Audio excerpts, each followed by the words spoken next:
Good evening, all. How's everyone doing tonight? I notice my ping tuber isn't doing what it's supposed to do. Hey guys, gonna try this again. Hang on, uno momento. Okay. Of course. Hello. Okay. One more time.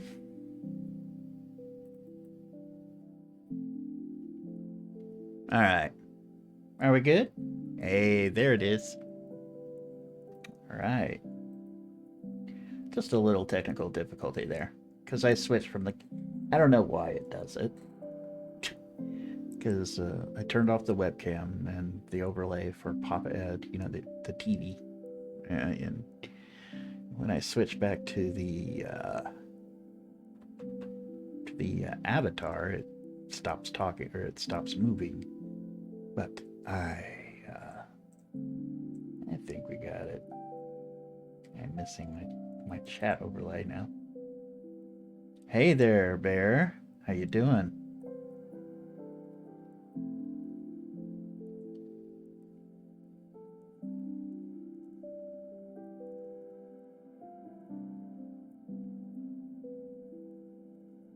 We're doing something a bit more laid back tonight. You can or cannot tell from the music. Yeah. I am going to be reading Sweet Leaves. For those who may be familiar, it's made by Suzuku Studio, aka Tanuki Dad for Affinity. Sweet Leaves is a very popular series on for Affinity.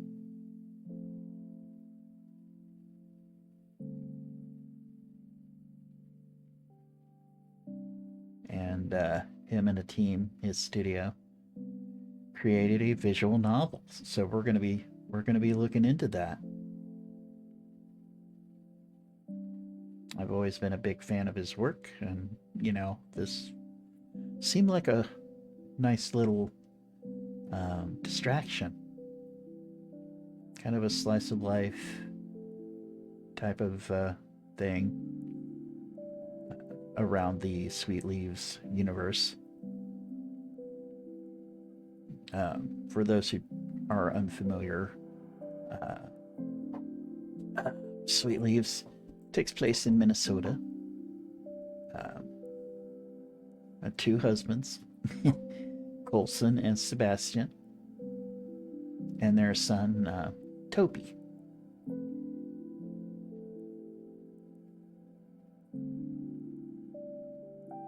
And Colby is Colson. Sorry, it's Colson. Jeez. Colson and Toby are father and son. Sebastian is the stepdad, I guess. So, yeah. And I think it'll be a fun little story. There may be some heartstring tugging along the lines, knowing him and his ability to weave a good tale. So, yeah, we're in for a pretty good time, I think.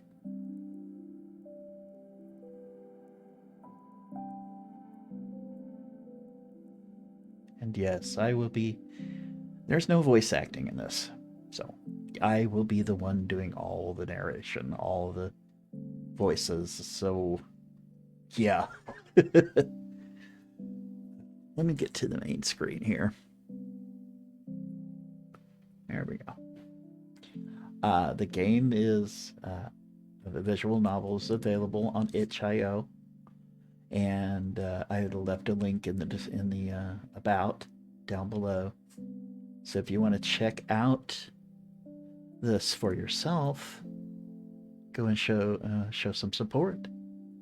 Because, like I said, he's a very talented artist and storyteller.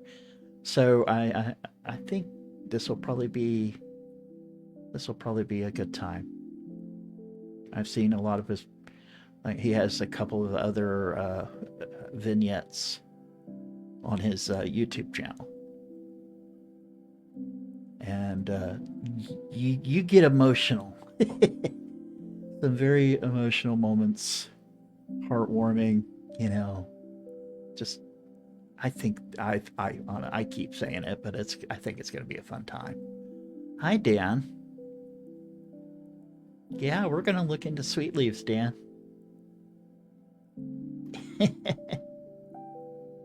It's been a while since I covered a visual novel, so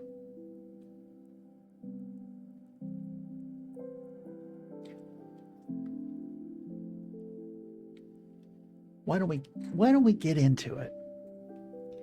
Get into it.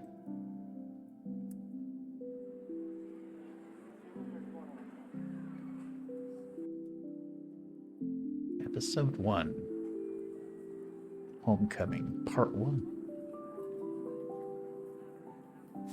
Minneapolis, Minnesota. Wow, really? Yeah, I just didn't expect to hear back the next day is all. And honestly, I thought I gave a terrible interview. Yesterday was kind of a rough day.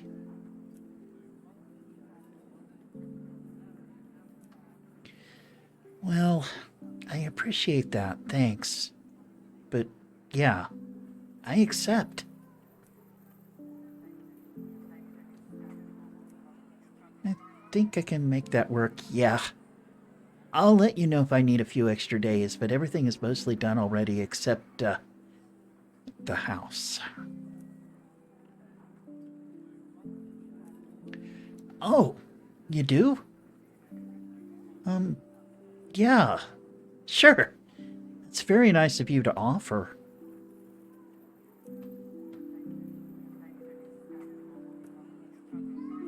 Uh-huh. Okay. I'll look for it in my email and send it back to you once I get home.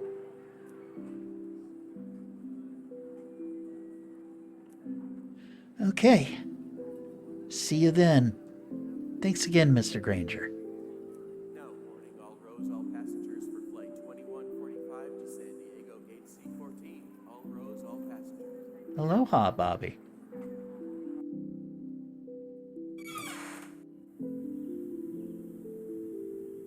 I think this is our protagonist, Red.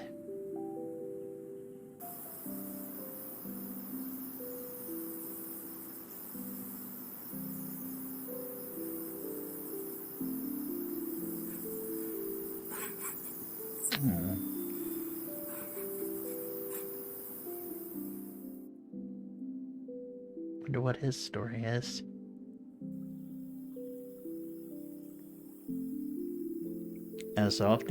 As he often did on summer mornings, Nico was fishing out on Pinecrest Lake. The day had already seen him catch one largemouth bass, one yellow perch, two muskellunges, quite the successful outing, and one worth celebrating. Thank you, Carrie. I sure did. I hope you did the same. The bear rested his fishing pole against the edge of the boat, dug into a drink cooler, and relieved it of a seltzer water containing a homeopathic amount of raspberry flavor. He slurped from the can, his eyes roaming. Oh, what's this?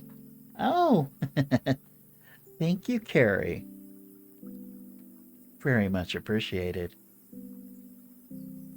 His eyes roaming out over the still waters of the lake. The late summer air bathed him in the sounds of insects and morning bird song. Perfect.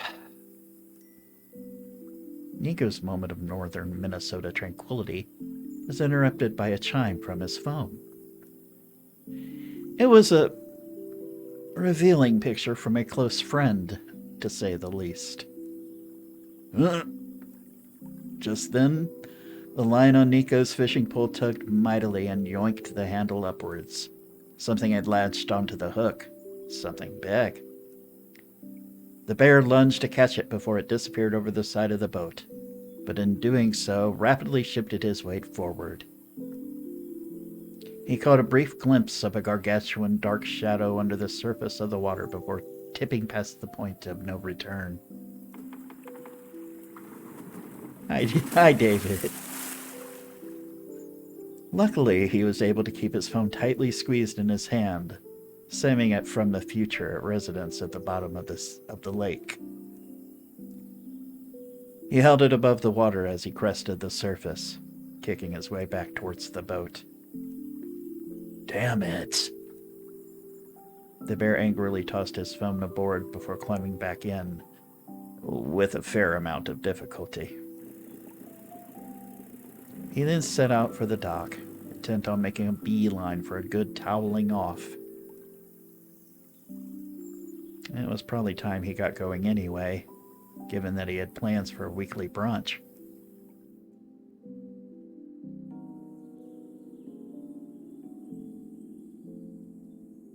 Granger residence.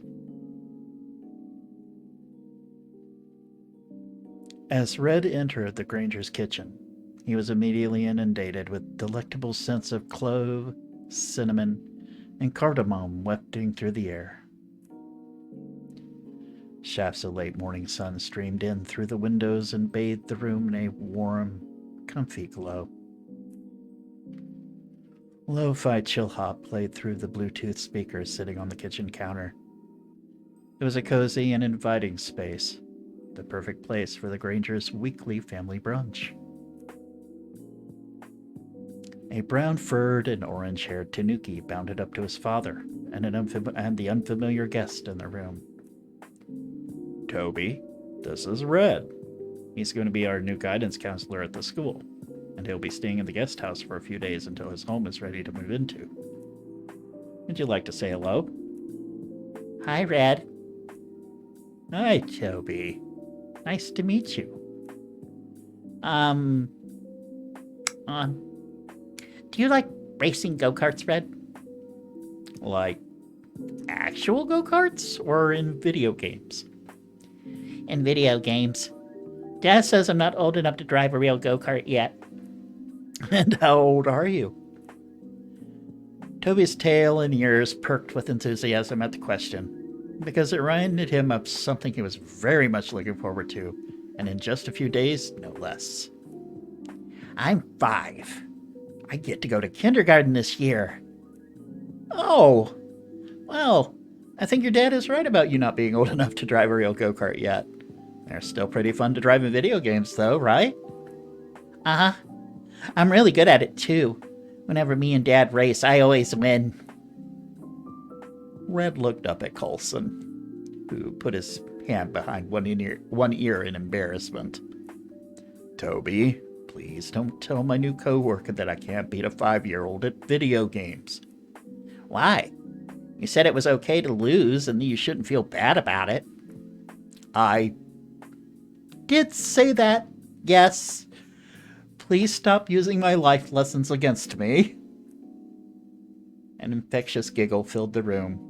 Toby had recently learned that teasing his dad about his poor gaming skills was an effective means of flustering him. It was good-natured teasing, though, as was typical for the family. Toby earned himself a healthy hair tussle from his father, which the boy tried wiggling away from unsuccessfully. "Yeah." "You're getting a little too clever for your age, kiddo. I can't believe you're going to be starting kindergarten in a few days. You need to slow down with the growing up." "Nope. I want to drive a real go-kart. I'm going to grow up fast." A stocky North American badger approached the group, having stepped away from the stove where he'd been busy preparing French toast. The badger leaned down towards his son and playfully wagged a spatula at him. Now. We talked about this, Little Leaf. I didn't get to be your dad until you were 4. So you're not allowed to grow up yet because you need more time for it to spoil me rotten." "Right. Very good. Now have a seat and I'll grab you some orange juice. Okay?" Toby hopped up on the stool while the badger shook hands with Red. "Hi, Red. Nice to meet you. I'm Sebastian, Coulson's husband and dad number 2. "Nice to meet you too, Sebastian. Thanks for letting me stay in the guest house. I hope I'm not imposing." Sebastian waved his spatula about dismissively, shaking his head. "Oh, not at all. We love hosting others, and selfishly, I love to cook brunch for them even more. I get to pretend I own a cozy bed and breakfast." And that makes my little tuft wag. Sebastian's leaf-shaped tail bounced around in short strokes, darting back and forth above his tush as he returned to the stove with a dance-like stepping motion. He dunked 2 more pieces of bread in batter, then shimmied them into a pan with a final twirl of his wrist and punctuated wag of his tail. After Sebastian had poured a glass of OJ for Toby, he returned to the fridge and looked over his shoulder at the ferret. What can I get you to drink, Red? We've obviously got orange juice, milk, coffee. I could make tea. Coffee sounds fine. Thanks. Hon, while I get the coffee going, do you want to get Red settled out in the guest house? Yep. Follow me, Red.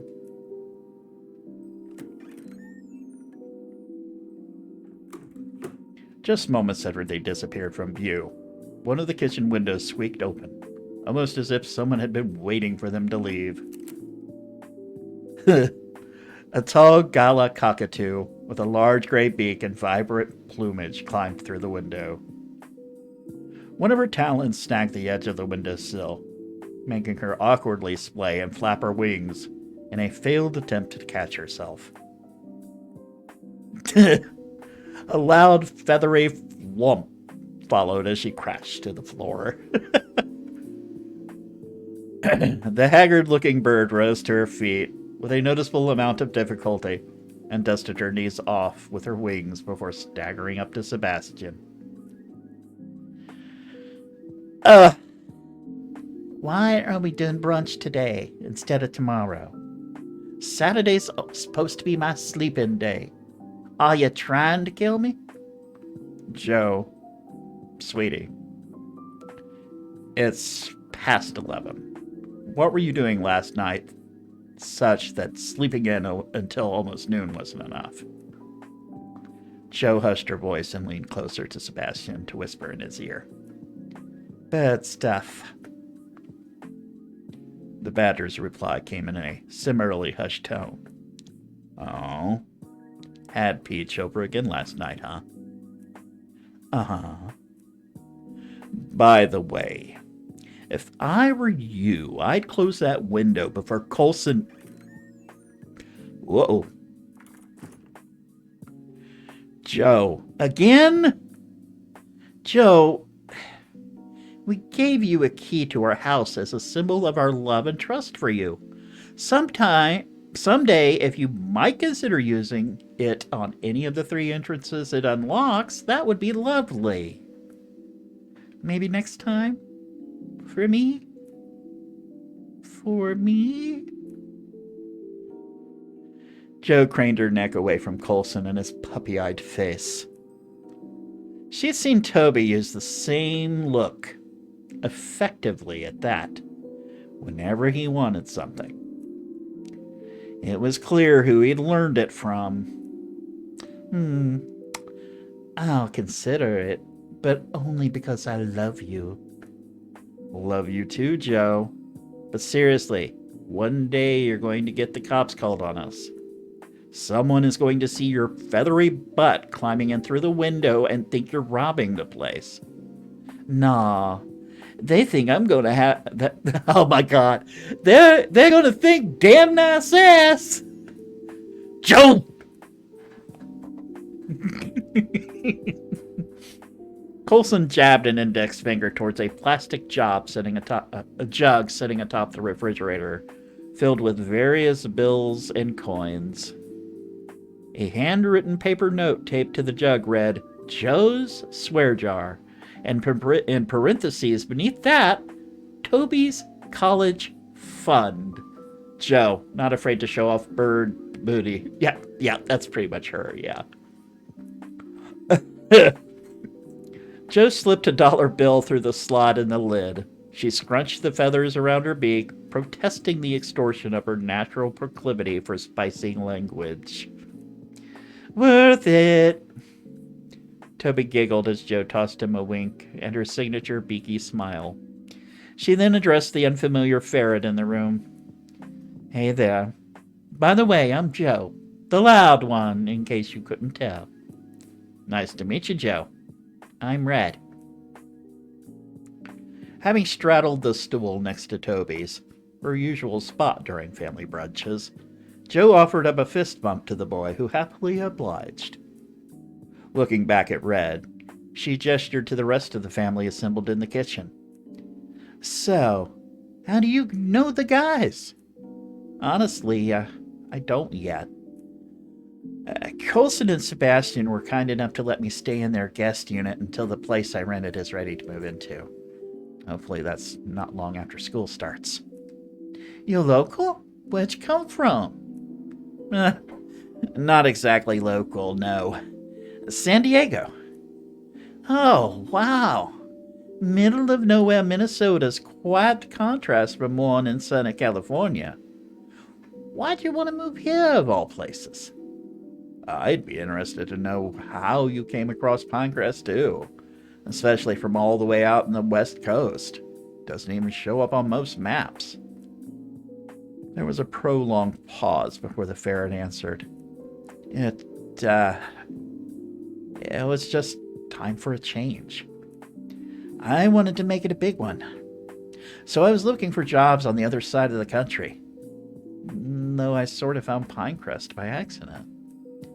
Minnesota was farther west than I was considering, but I fell asleep at my desk while I was job hunting, and when I woke up, the Pinecrest position was on the screen. Huh. Well, considering you got the job, that was quite the stroke of luck. I guess. Yeah. It was also the last job I applied to, and the only one I got an in-person interview for. I didn't even make it past the phone screenings on the other 3. Sure sounds like you were meant to be here. Hopefully you like it as much as we do. Do you have any friends or family in the area? Well, no. I don't know anyone outside of California. Oh gosh, really? The badger's nurturing instincts immediately kicked into high gear. Don't you worry. I'll help you get acclimated to town and introduce you to some people. You'll have more friends than you know what to do with before you know it.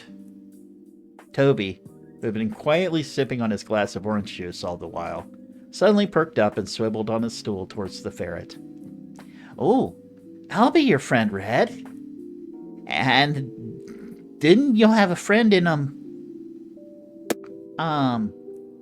middle of nowhere, Minnesota? Well, that's very nice of you to offer, Toby. Thank you.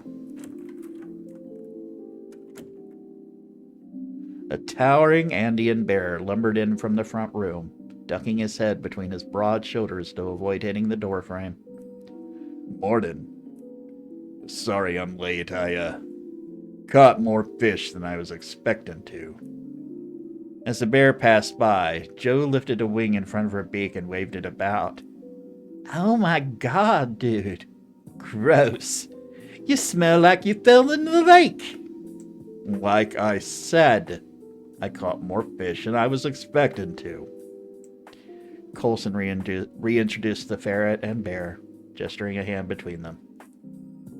Nico, you remember Red. Nico had been one of the teachers who interviewed Red.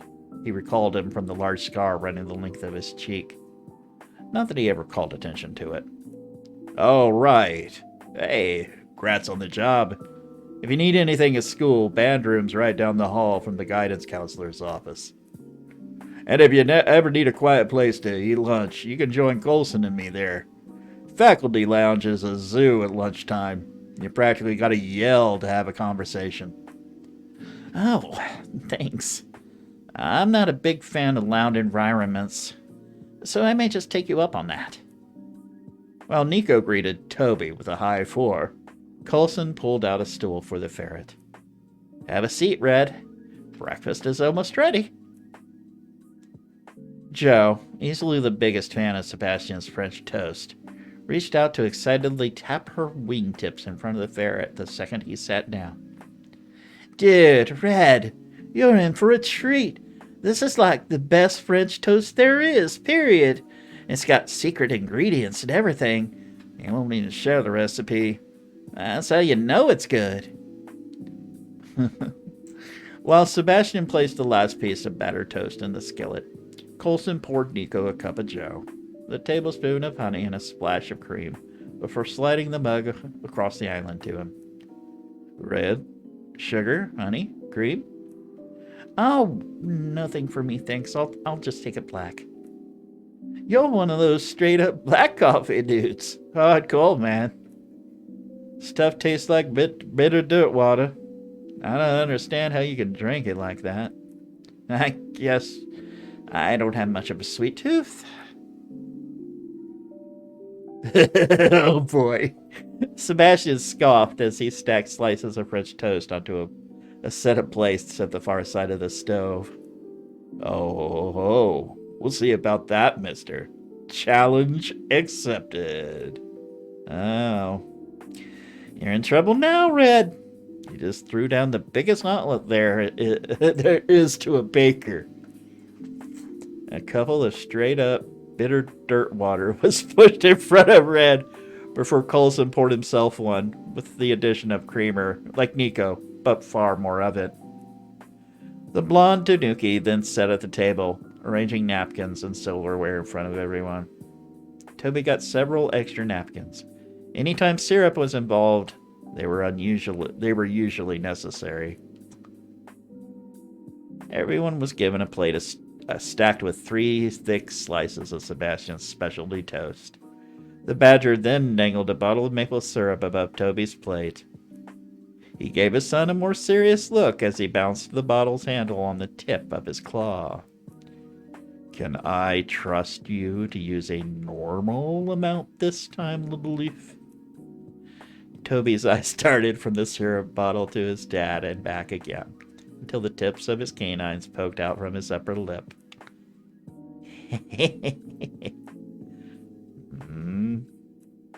Okay, I won't. I promise. Thank you, Toby.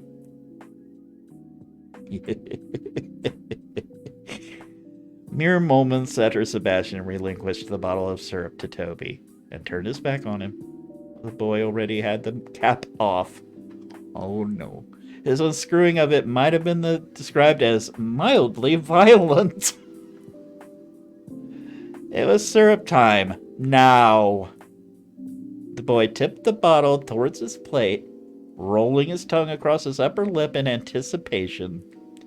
Toby really was going to be good this time. He did promise, after all, that he would use a normal amount of syrup just moments ago. Nico, however, had other ideas.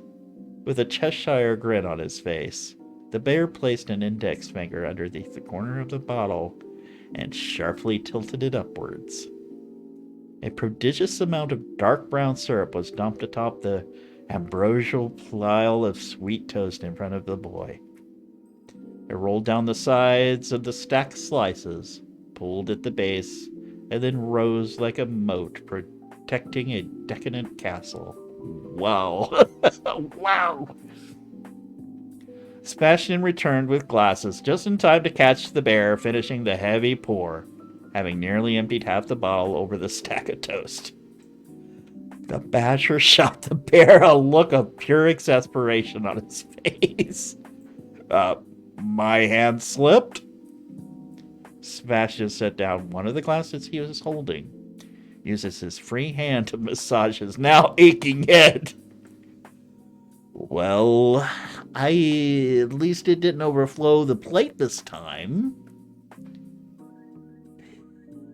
The giggle machine belonging to Toby revved its engine once more. I swear I'm going to set out the world's tiniest bottle of syrup from now on, so none of you can do this to me or my French toast ever again. Nico leaned in towards Toby as a smirk grew on the bear's face. Don't worry, kid. I'll bring over a huge bottle just for you. Badger can't stop this syrup train. Choo-choo! The incessant laughter continued as the boy attacked his first piece of syrup-soaked toast with a fork. There was a momentary pause for an to slip through, but the giggles returned shortly thereafter. Oh, please stop being cute, Toby. I wasn't done pouting yet. Oh. The rest of Red's first day in Pinecrest might have been a relaxing one, if it weren't for Toby's repeated requests that the ferret join him in whatever game he was engaged in. Red had agreed to soccer, video games, kart racing, of course, drawing, and the evergreen classic, The Floor is Lava.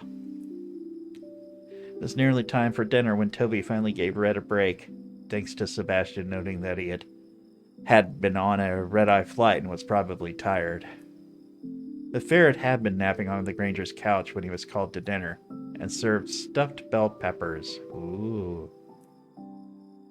They were almost as good as the French toast from earlier, which was saying something. After they finished their meal, complete with plenty of lively conversation similar to brunch, Red bid the family a good evening and retired to the guest unit. He watched some local TV until just after midnight, and then turned in for the night.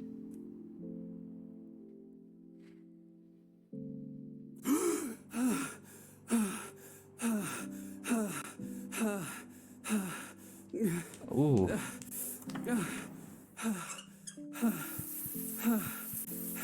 Oh.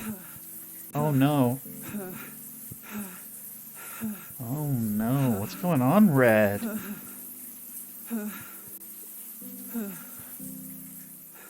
Oh, there's some trauma going on there.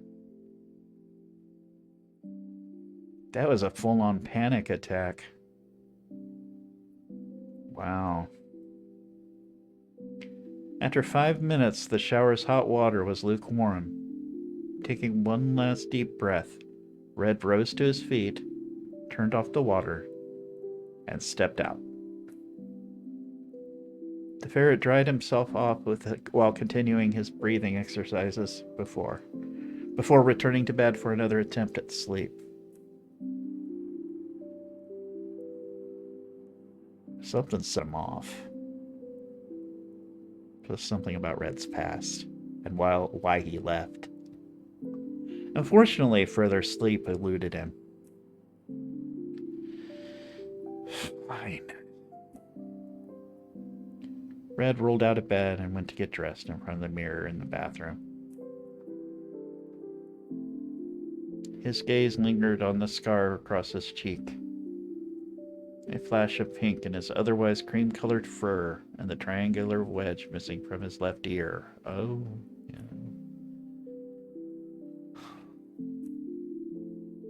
He decided to go on a long walk to clear his head. It would be the first time he explored this new town.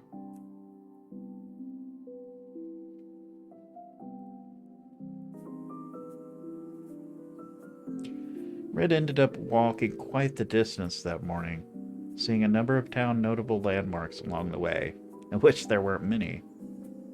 Bean's Coffee Shop. He crossed over the main road, running north and south through the center of town. He came upon the local coffee shop.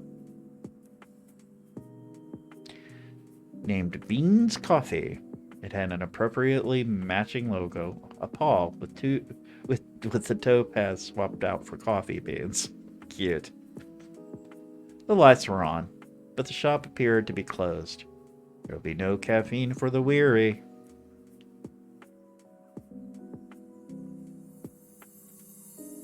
The downtown area around the shop had a few other buildings. The town hall, tiny. The post office, tiny. And the library, even tinier than the post office, somehow. Red might have poked his head in the library, but like every other business in the sleepy town, it was not yet open. Seeing nothing of note, he continued north along the main road, having to cross a pair of railroad tracks running in a diagonal line through the middle of town. Not a single train had come by since he arrived, nor on the days he'd interviewed for the guidance counselor position. The railroad ties were discolored with patches of black tar, and and the rails themselves had only a thin sliver of steel left unrusted. It was clear that the tracks weren't used much, if at all. Shortly after crossing them, Red came upon the town park. It was clean and seemed relatively new. It housed a well-appointed playground and an open grassy field that led down to the dock, extending 20 feet out into a small lake. Red approached the gazebo and took a seat on one of those slender wooden benches inside, looking out across the water. He focused on a small group of pine trees on the opposite shore, letting his mind empty. Quiet. It was the first word that popped into the ferret's head. There was no traffic, no honking, no construction vehicles, beeps, clangs, or crunches, no off-tune dinging of the light rail. It felt wrong, somehow. The more he focused on the absence of familiar things, the more the ferret's pensive state struggled to maintain himself. It snapped completely when a gnat sharply buzzed in his ear. He waved a hand around his face to shoo the bug. That was enough thinking for now.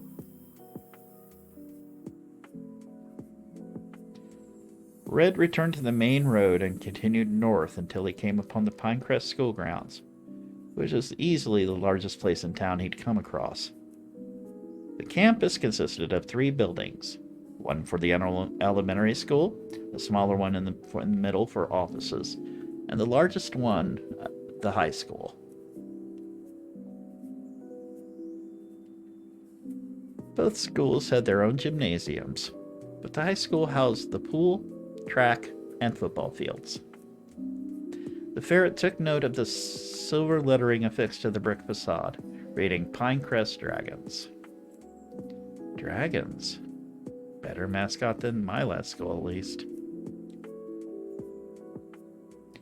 After admiring the campus for a few minutes, Red continued his long walk along the east-west road running parallel to the rural highway.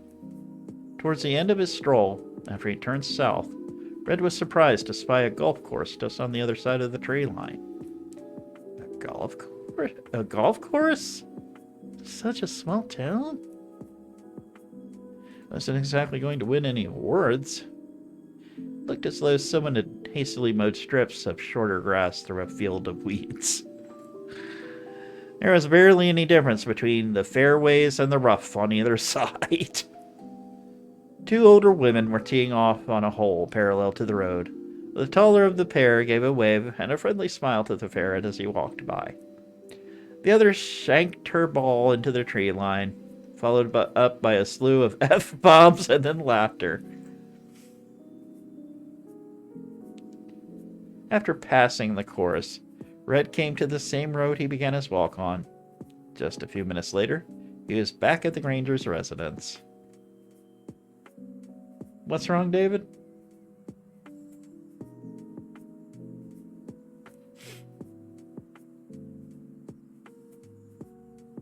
After he gazed into the house from the road, he saw a flash of Toby play chasing with his dads in the living room.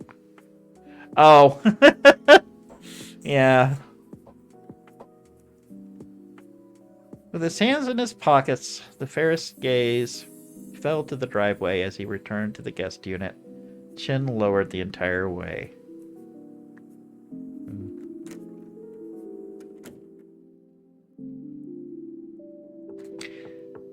I really want to know what's going on with Red. Red answered a knock at the door to find Coulson holding a pitcher of water, filled with thin slices of lemon and cucumber. Morning, Red. I stopped by earlier to see if you wanted some breakfast, but I guess you were out on a walk? Red swiftly adjusted his posture, lengthening his spine and squaring his shoulders. His lips curled into a polished smile as he stepped out to meet Coulson. Yeah, I woke up early and decided to go explore the town a little bit. Huh. Well, I hope you enjoyed what little our town has to offer. I wanted to drop this pitcher off to you because the tap in there tastes awful. Here. Ah, Great timing. I'm pretty thirsty from the walk. Thanks. Toby scurried towards the guest unit through the backyard, kicking a soccer ball along the way. He stopped dribbling as he reached the short staircase and then dashed up to it to give the ferret a chipper smile. Hi, Red. Hey there, Toby. Looks like you're having a fun day so far, huh? Yeah. On a dime, Toby whipped his head to look up at his father and tapped the back of his hand to grab his attention. Hey, Dad. Yeah, kiddo? Can Red come and eat with us tonight? Oh, I don't see why not. Would you like to join us, Red? Yeah, sure. Where are we going? It's a restaurant at the local golf course. It's Toby's favorite place to go because... 21 shrimp basket! Because of that. Red couldn't help but chuckle at Toby's intense enthusiasm. I guess it must be pretty good if you're that excited about it, huh? Uh-huh. It's real good. And you get French fries and hush puppies with it, too. We'll be heading out at 6, if that's okay with you. Yeah, that's fine. Great. Just meet us out front and we'll go. Red nodded and waved goodbye to Coulson and Toby as they passed the soccer ball between themselves on their way back to the main house.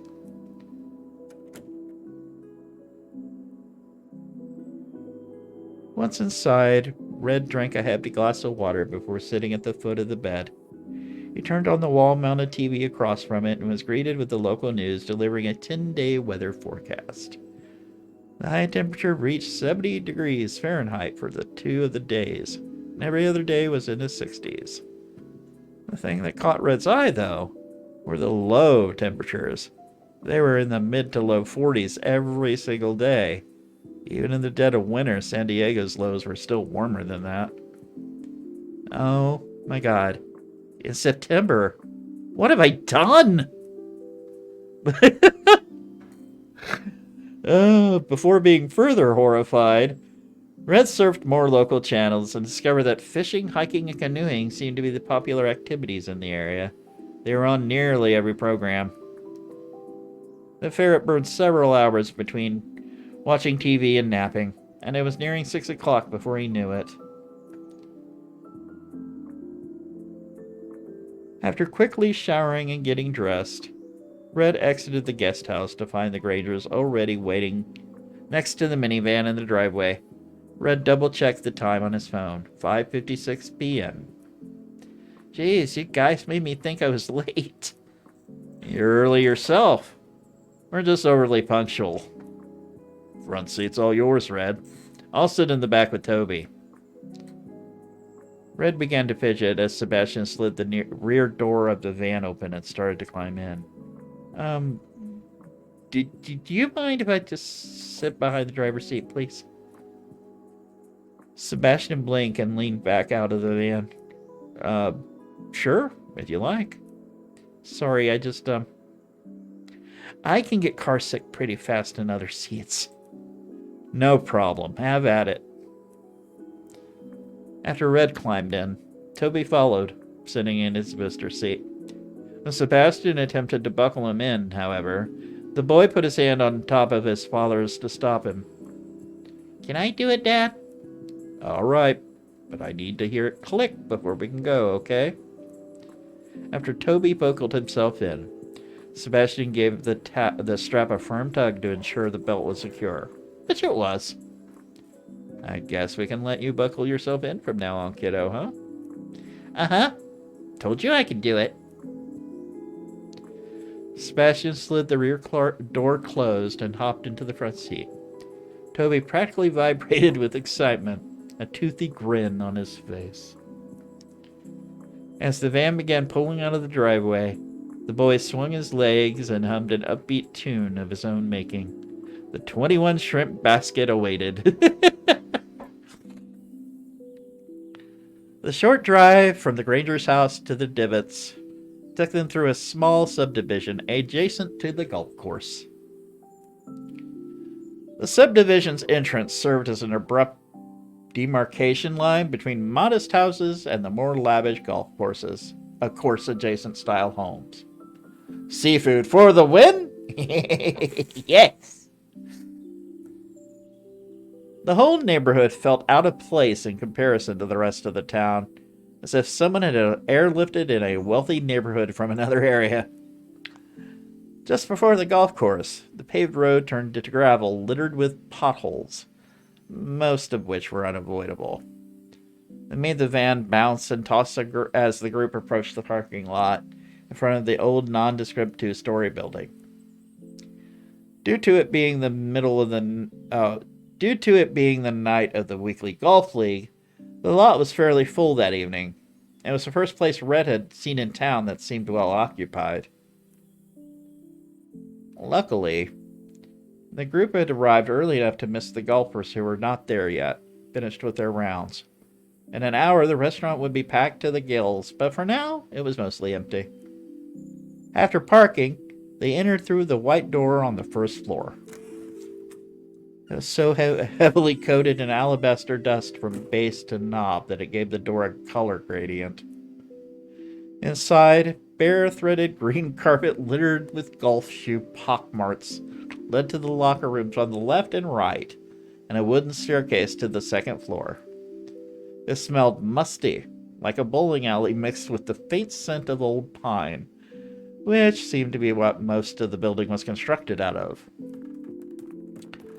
The stairs squeaked in protest as the four climbed to the restaurant on the second floor, aptly named Divots. At the top of the staircase, a sign with the words Pro Shop pointed in the direction opposite the host stand, while the other opened up onto the restaurant.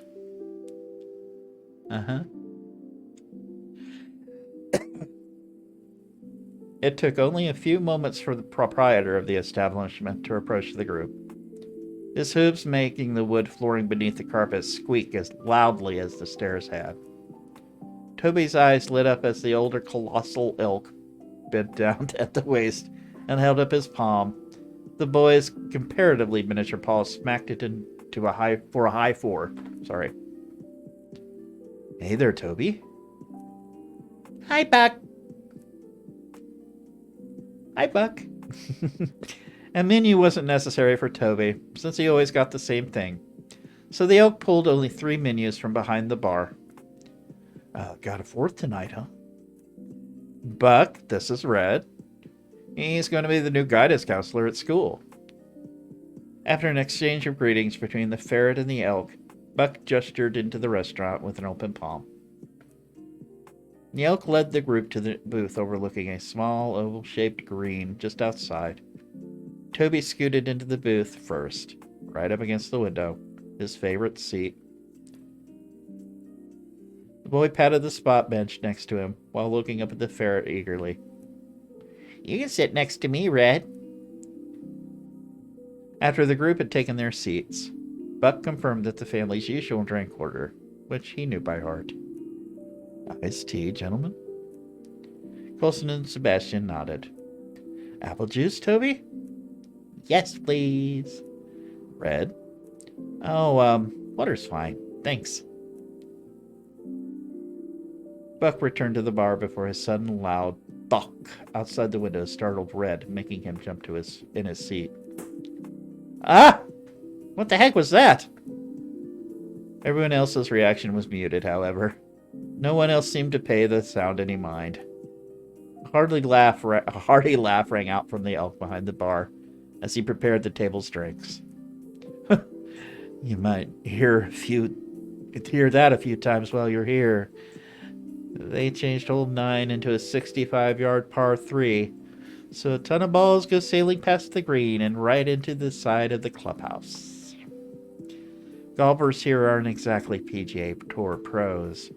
Pretty dumb redesign if you ask me, but what do I know? I'm just the guy who runs the restaurant. Is it actually safe to sit next to the window then? Yeah, you're fine. All the windows have double-pane tempered glass. Nothing's getting in here. The building's siding's seen better days, though. That's for sure. specials tonight are habanero mac and cheese and roasted garlic and mushroom pasta. Soup's baked potato. I'll give you guys a couple minutes to decide. Ooh, all that sounds good, doesn't it? As Beck departed for the kitchen, Toby tapped Red's elbow. Hmm? You should get shrimp. Red chuckled at Toby's relentless fervency for the dish and returned the Tanuki's grin with a matching one of his own. Why, I think I just might. That made Toby's little tail tap, tap, tap at the bench seat. A couple minutes later, Buck returned to the table and spread his arms, turning his palms up. All right, what'll it be, guys? That mac sounded pretty good. I'll have that. Pasta special for me. Do I even need to ask Toby? Nope. And for you, Red? The ferret gestured to Toby with an outstretched thumb. What he's having. Converted you, did he? Guess so. He's been talking it up a lot. Alright, sounds good, guys. I'll have those right out. So, where'd you go on your walk this morning, Red? Let's see. Saw the coffee shop, the library, the post office. I walked around the park and the school campus, down the road next to the golf course. I stopped to sit at a gazebo in the park for a little while. Well, a long while, actually. Time got away from me a bit there. Isn't that gazebo just lovely? I'm such a sucker for the lights they have strung up all around it. You just see it at night. It's very romantic. Oh. Blush. Colson and I shared our very first kiss there, you know. As if on cue, Colson leaned towards Sebastian to bump his nose into the badger's cheek marking, like it was a bullseye for his attention. Sebastian leaned into it, and the Tanuki gave him a quick kiss after his nose landed on target. And our second and third, too. Ah, kissing's gross. In a show of maturity befitting a 40-year-old, Colson stuck his tongue out at Toby. Yeah, you're gross. What? Am not.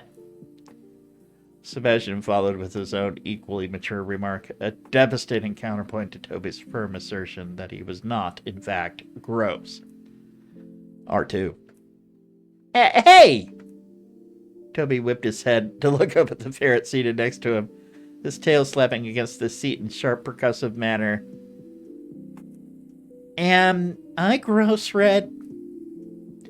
Red tilted his head while he looked at Toby, pretending to study him.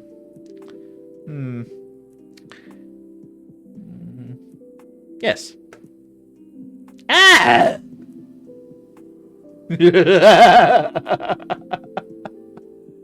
Toby's stunned silence and comically aghast expression drew laughter from the adults at the table. Oh, we're just kidding. Little Leaf, you're too cool to be gross. Too cool for school, in fact. But kindergarten starts in a couple days. I don't want to be too cool to go. Red gave Toby a reassuring look.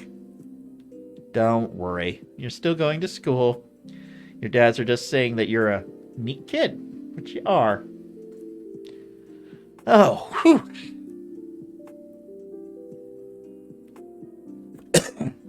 Okay. We're gonna go to break, guys. I need to get a refill on my drink. And the story is... the story is pretty good so far. But, I'll be right back, guys.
Alright, we're back. Hi.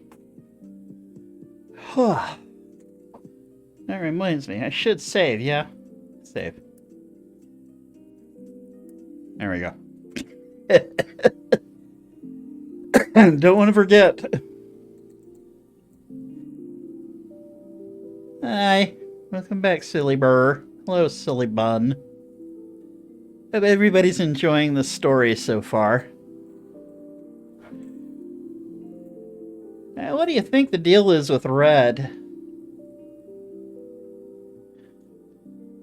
That looked like a full-on panic attack, didn't it?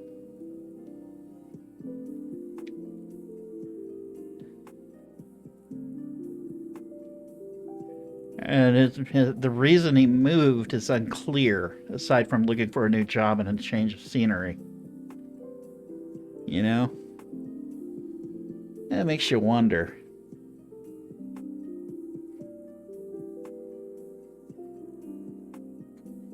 But Red's cute. He is a cute little ferret.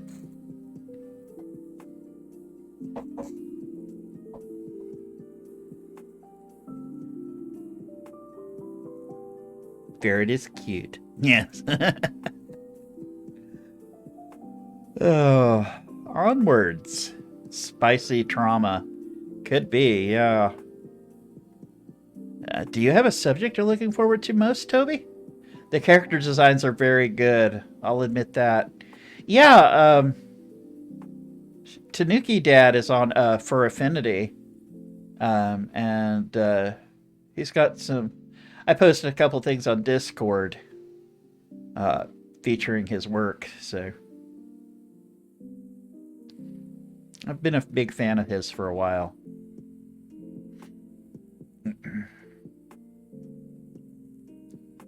Do you have a subject you're looking forward to most, Toby? Recess! Yeah, of course it's recess. The adults shared in some laughter once again. I don't think that's a subject, kiddo. What's something other than recess you're looking forward to? Oh, music class. Nico's the teacher. Remember to call him Mr. Rojas at school, Toby. You have to treat him like you do other teachers while you're there. Insert recess. I don't have that one. I should look for it. You have to treat him like you do other teachers while you're there. I know, Dad. You already told me a bunch of times. Wait, there's only one music teacher for both schools? Nico teaches all ages? Yep, he's in the elementary school in the morning and high school in the afternoon. Wow. Both schools I worked for each had 3. A single teacher covering grades K through 12 is crazy. Well, we might need a second music teacher soon if the band continues to grow like it has the past couple years. Lunchtime. Yeah. Typical 5-year-old. You know. It was like half the student body wants to join now. It's pretty much all Nico's doing. Oh. Students must find him pretty likable, huh? Oh yeah. All the kids love Nico. He's considered one of the cool teachers by both students and faculty. I'm a little jealous, admittedly. I'm one of the dorky ones. I mean, being the principal. I was already going to get that designation by default, but the other students refer to me as Dorky Dad. The younger kids even call me Mr. Ohio. I don't know what that means, and I refuse to look it up. But I'm guessing it's the Gen Alpha equivalent of dork. Hey, I'm from Ohio. Oh, it sort of is, yeah.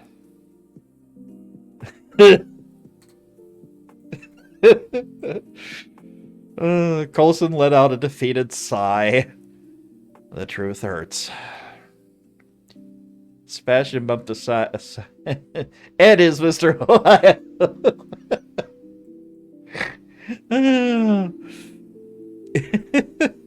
Sebastian bumped the side of his hip to Coulson's and patted his knee beneath the table. Ah, but your dorkiness is part of your charm. I'd vacation in Cincinnati any day for you, Mr. Ohio. That's how I know you're crazy about me. No sane person would ever vacation in Cincinnati. Too true, Coulson. Too true.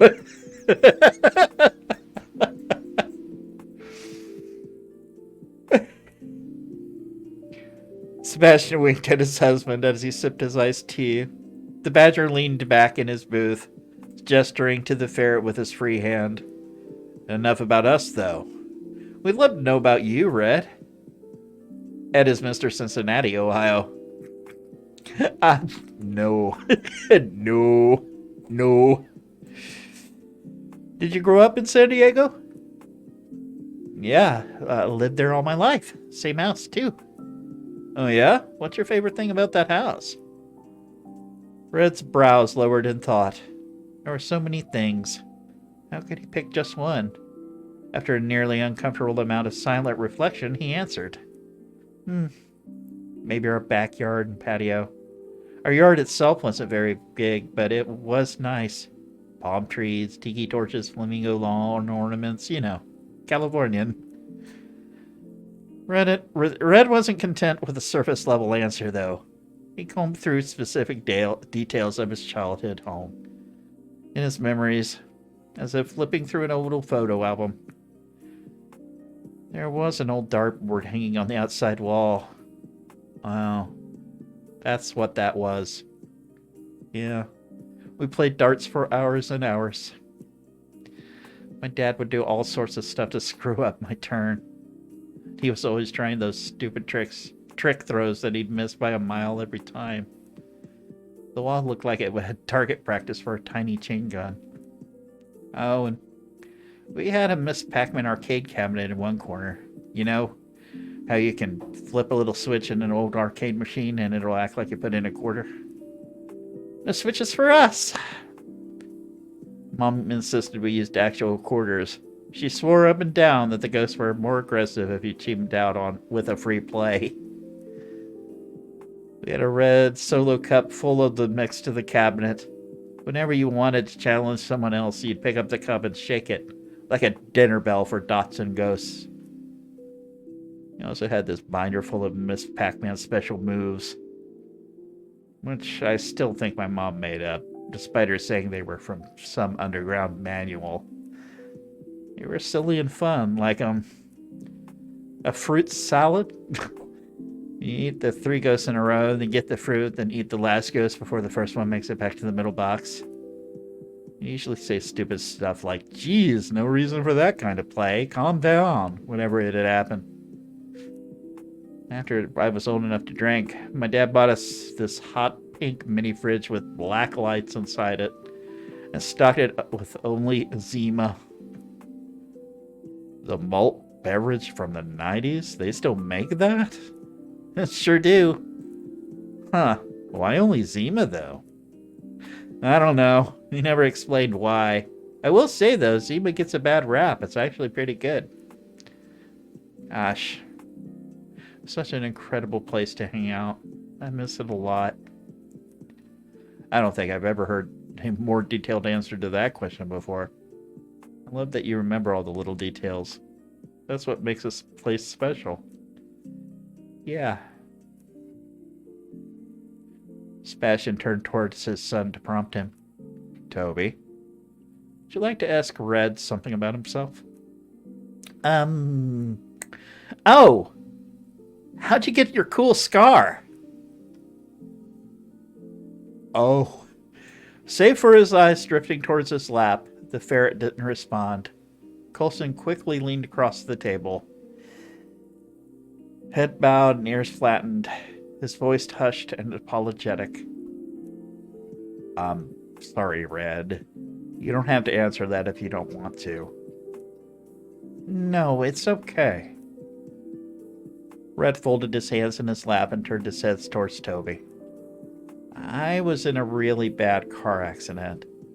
A piece of glass cut my cheek, and I'm missing a little piece of my ear, too. Oh, I'm sorry. Toby leaned his head to look at Red's left ear. A small triangular wedge was missing from the otherwise smooth curve of the ear. You can barely tell about your ear, though. It's not very big. Thanks. At least you're okay, right? Okay. An empty word Red had said plenty over the past few months. Yeah, I'm okay. Oh boy.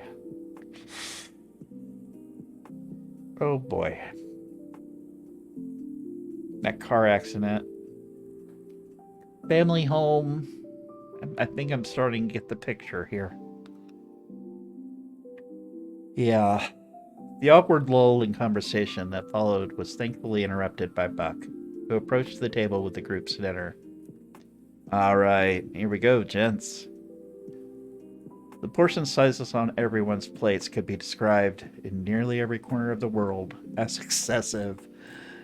Colson's mac and cheese was in a bowl with the depth akin to a Chicago deep dish pizza pan.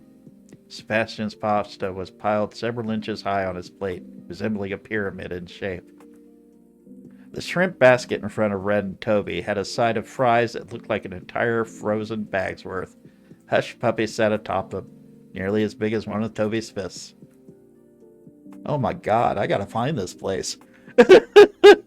As if that wasn't enough, a ceramic crock of coleslaw also lay mostly buried beneath the avalanche.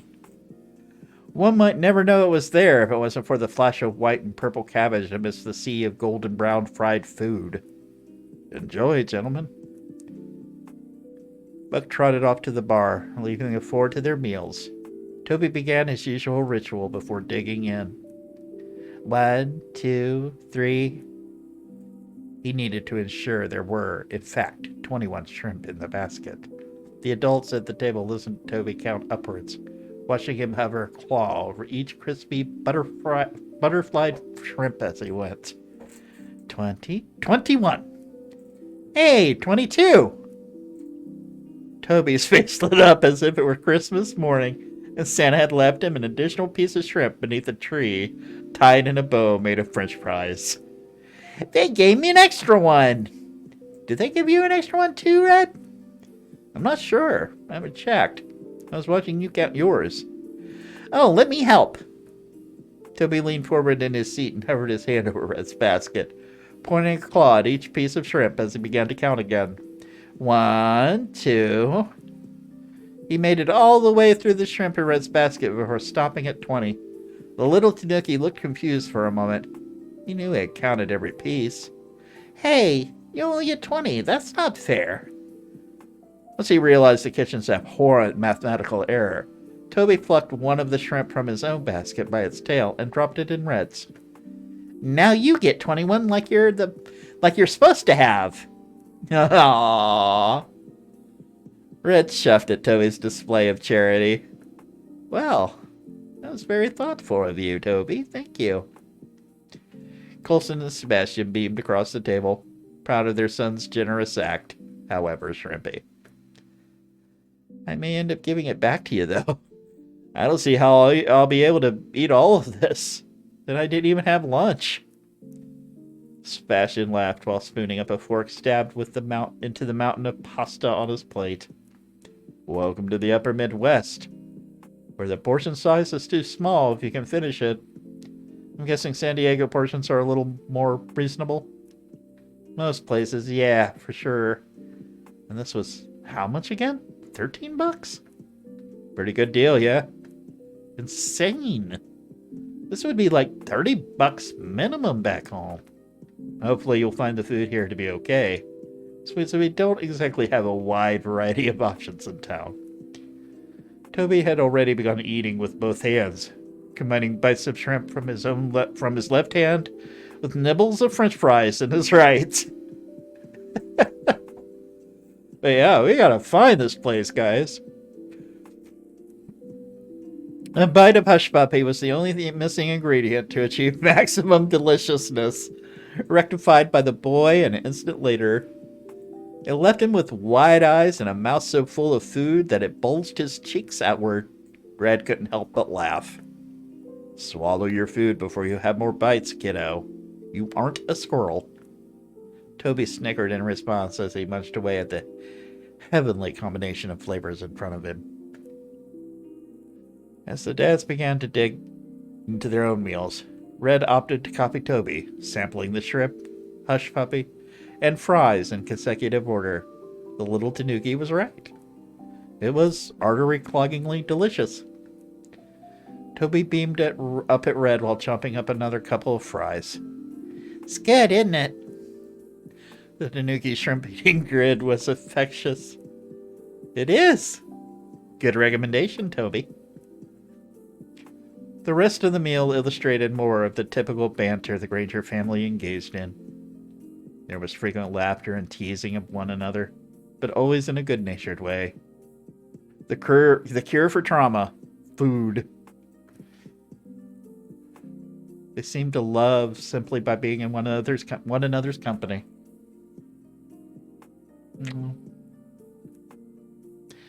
Despite that, Red was almost relieved when the dinner ended.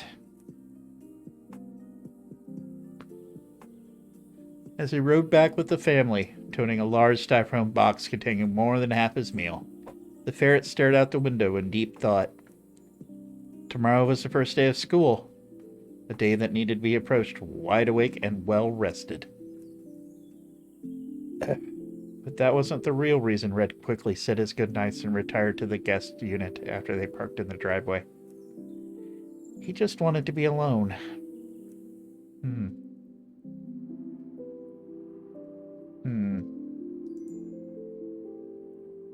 Red was awoken by the notification on his phone. A message from a friend in California.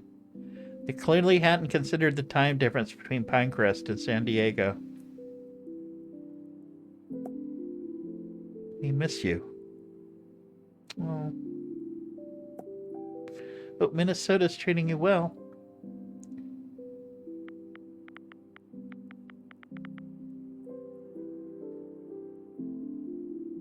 Not doing very...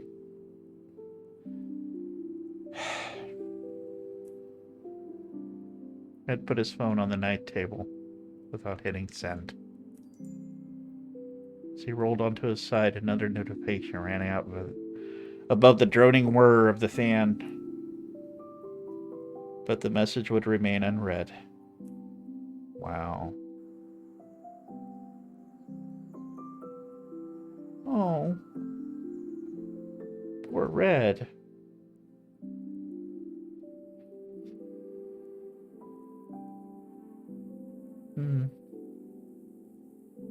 Makes me think.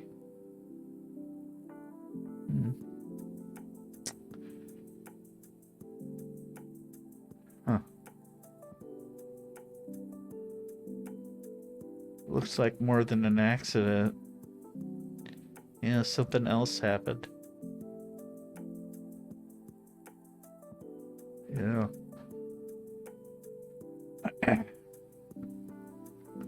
When Red entered the faculty lounge at Pinecrest Public School for the first time, he did so sluggishly. He had gotten very little sleep the previous night, and it was evident on his face. Despite his fatigue, the ferret made sure he got to work early. After all, being even the slightest bit late on the first day was never a good look. A small number of teachers and staff were already assembled around the room, sitting at tables or couches. Amongst the early birds were Nico and a portly corgi, both standing in the back near the kitchen area, as they conversed over coffee. Relieved to see a friendly face in the crowd of strangers, the ferret trudged over to Nico, who paused his conversation when he saw Red approach. You not sleep very well last night or something? No. Is it that obvious? You look pretty tired, yeah. First day jitters? Something like that, I'm sure. Nico gestured a hand between the corgi and the ferret. Felix, this is Red, the new guidance counselor. Red, Felix. The two gentlemen of short stature exchanged hellos and shook hands. So, what do you teach, Felix? Third grade. Ah, cool. Hope the kids treat you well this year. And they usually do. Kids are mostly a good bunch. Red was suddenly struck by a deep yawn. One that lasted a good 3 seconds. The ferret covered one eye with a hand and rubbing it, apologizing. Coffee might do you some good, Red. For sure. Where are the mugs? In the cabinet right there. The bear pointed to the cabinet above the microwave, and then across the room at the coffee machine. Coffee maker might look like a nice espresso machine, but it ain't. It's just one of those pod thingies. So long as it's got caffeine in it, that's good enough for me. After the ferret sluggishly departed, the bear and Corgi re-engaged in conversation. So, you going to see your guy friend again? Yeah. But don't call him that. It's weird. It's just a friend. Yeah. Friend who was your first time with another guy. He's recently single and is also really into you. Never seen you blush over any of your other friends' fare. He's more than just a friend. Just haven't admitted it yet. So that's what he saw on his phone. Okay then.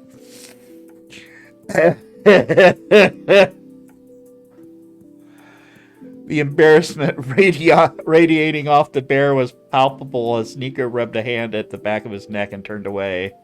Come on, man. Felix raised a hand in front of himself. All right. Keep me up to date on how it's going, though. I'm an interested party. Uh-huh. Felix tapped the back of his fist off of Nico's hip and craned his neck to grin up at the stocky bear. It's good to see you finally getting out there. Happy for you. Thanks, Shorty. Aw. Yeah. His guy friend sent him a spicy image. As the lounge began to fill in with more faculty and staff, Red returned to the pair while sipping from a mug filled to the brim. Bet you $20 he can't get out of this room without mentioning it 4 times. 4? No way, you're on.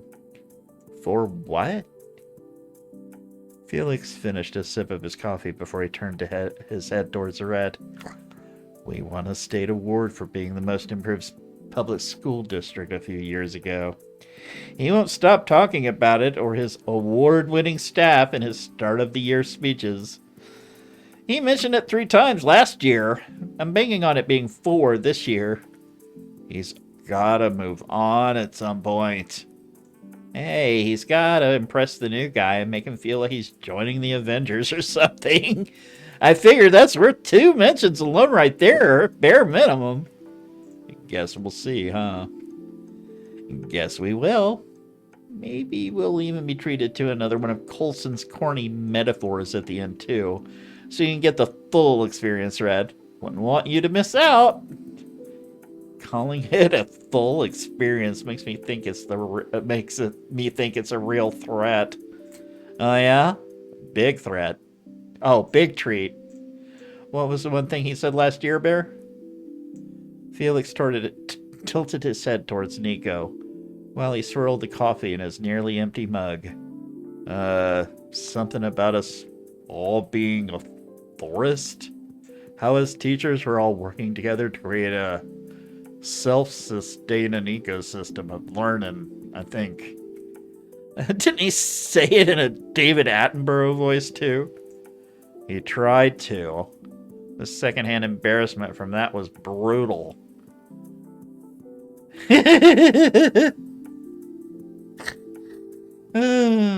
Coulson entered the lounge just then, 2 minutes before the meeting was to start. Tucked under one of his arms was something large and rectangular, made of wood. The Tanuki bobbed his head and hello to everyone as he went to make a cup of coffee for himself. David Attenborough is not associated with this. You're right. As the final few drops of creamer made their way into Coulson's mug, his smartwatch buzzed out a reminder for the meeting. His streak of starting meetings perfectly on time had just officially carried over from last year into the new one. Standing in front of the couches, he took his first sip of coffee before raising his voice to start the meeting. Hello, everyone. Good morning. Welcome back, everyone. Welcome back.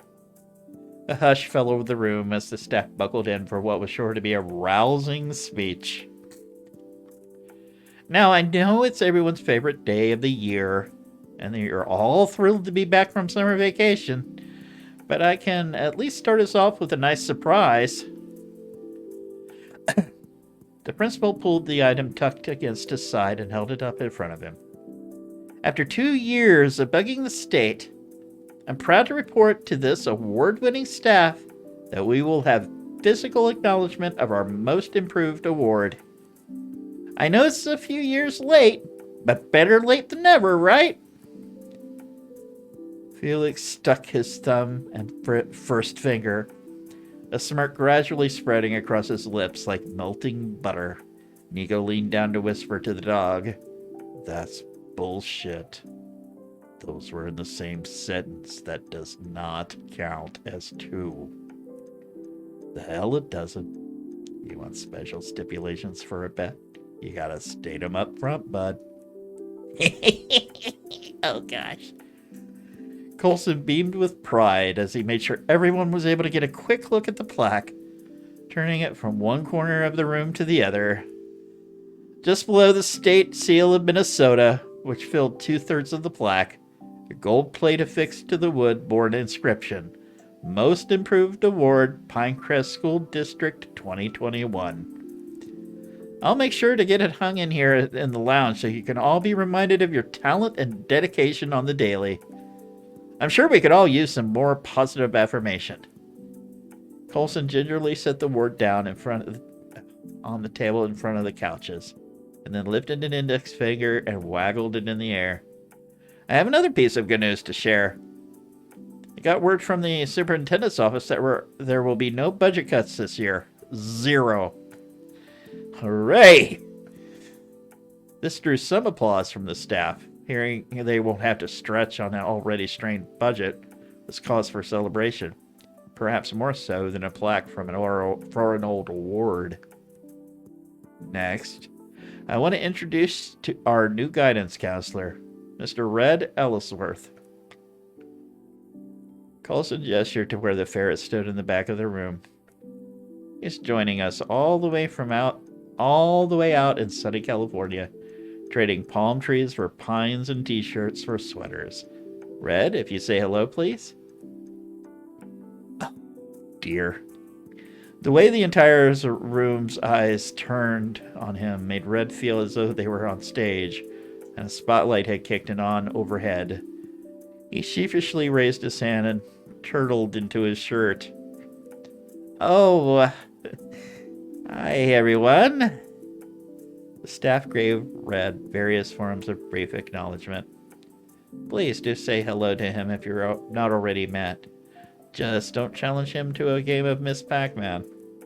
The man knows how to pull off a fruit salad. Oh no. Some genuinely confused looks were exchanged amongst the staff, including Nico and Felix, who both glanced directly at Red. Felix mouthed, "What? Thanks so much for choosing to join us, Red. You make this award-winning staff even better." What? A third finger was silently added to the dog's count. Felix's canine-rich smirk spoke loud enough on its own. Nico's eyelids fluttered closed as he rubbed 2 fingers to the side of his temple. Now, a few housekeeping items. Coulson's speech meandered into the mundane for several minutes. Things like hall duty assignments, new state curriculum guidelines, and supply reimbursement policies. It was dry stuff. Red had to pound his entire cup of coffee to keep himself awake through it all. After Coulson finished going through his list of discussion items, the Tanuki spread his hands in front of him. Okay, I'm done yakking. Any questions? 5 seconds of silence. All right, I'll take that as a no. Welcome to the new year, folks. Coulson bent his arm at the elbow and rested it back and forth, making something of a rah-rah gesture. An impressively dorky one at that. Well, no wonder they call you the dorky one. Now, let's go be gardeners, nurture the seeds of knowledge, and help them grow into big student loan paying trees. Dear God, he is a dorky dad. The joke received a few sputtering laughs. It certainly landed far better than the British nature documentary bit.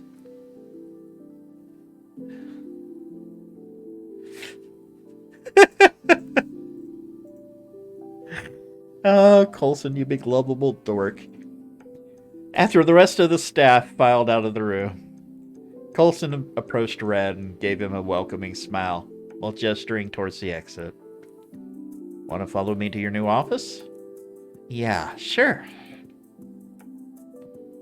As the Tanuki and Ferret strolled towards the exit, Felix's smirks transferred to Nico, who bent a significant amount at the hips to bring his face close to the dog's. The smug bear stuck his palm out expectantly. The mustache corgi grumbled as he reached into his wallet to fetch a bill. He slapped it into the bear's outstretched hand, while he pointed at him sternly with the other. No gloating. Coulson... Oh, here we go. Coulson had very nearly left the lounge before he abruptly about-faced and scurried back to snatch the plaque from the table. Gosh, I can't believe I almost forgot our award. Ah! Ah! Ah! As Coulson departed with the plaque in tow, the corgi's hand pointedly and crisply yoinked the bill back out of Nico's. Thank you. And 20 more, please. I don't have a 20 on me.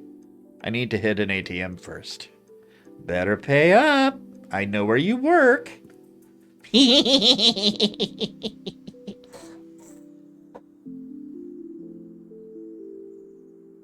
Badger cakes. This is Sebastian's bakery.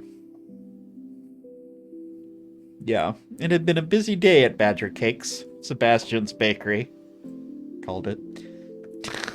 The Badger had easily burned through his breakfast inventory, in particular, the Nico's Bear Claw.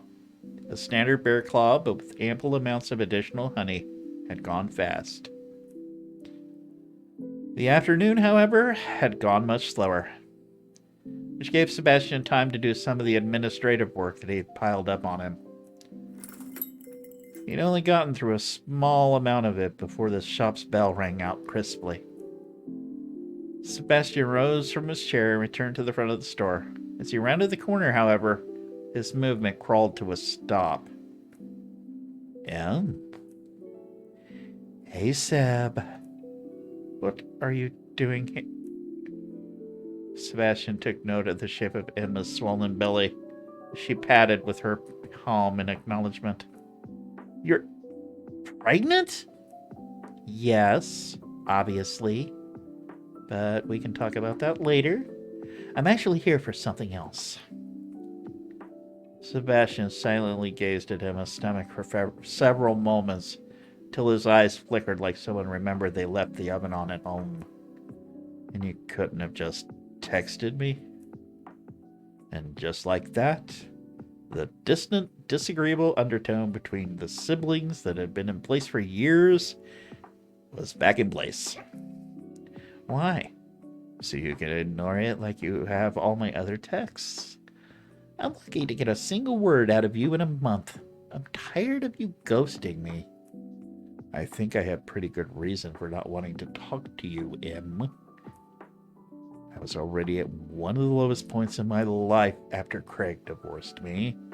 I didn't need Dad finding out about it through you, of all people, on top of it. Look, I know I screwed up. I told you 1,000 times it was an accident, but you want to know what he said to me after you left? And that Mom just sat by and let him do for free? No repercussions or anything? You finally ready to give women a try, then? Keep in mind, this was directly after I had to listen to a lecture on how I could learn a thing or two from you on how to be successful. He never supported my passion. Culinary school, waste of money.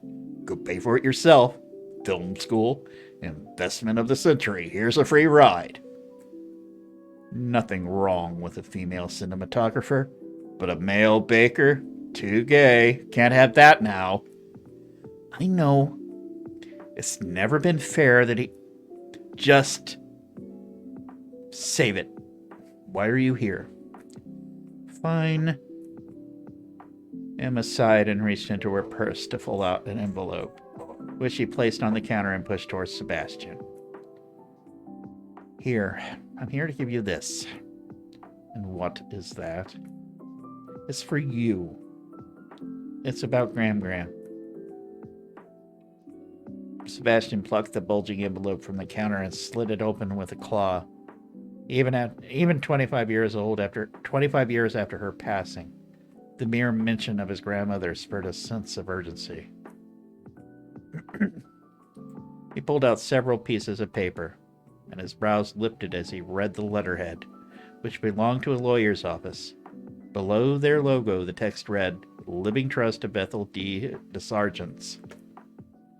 As Sebastian finished the first page, he glanced up at Emma with a dumbfounded look. Jesus. This is enough to pay off my loan. My amount surprised me too. I thought it was a typo at first. There's a catch, though. And how would you know that without having read this? And why did you have it anyway? Why wasn't it just mailed to me directly? Because she talked about it in my letter. And because the lawyer's office only had Mom and Dad's contact info.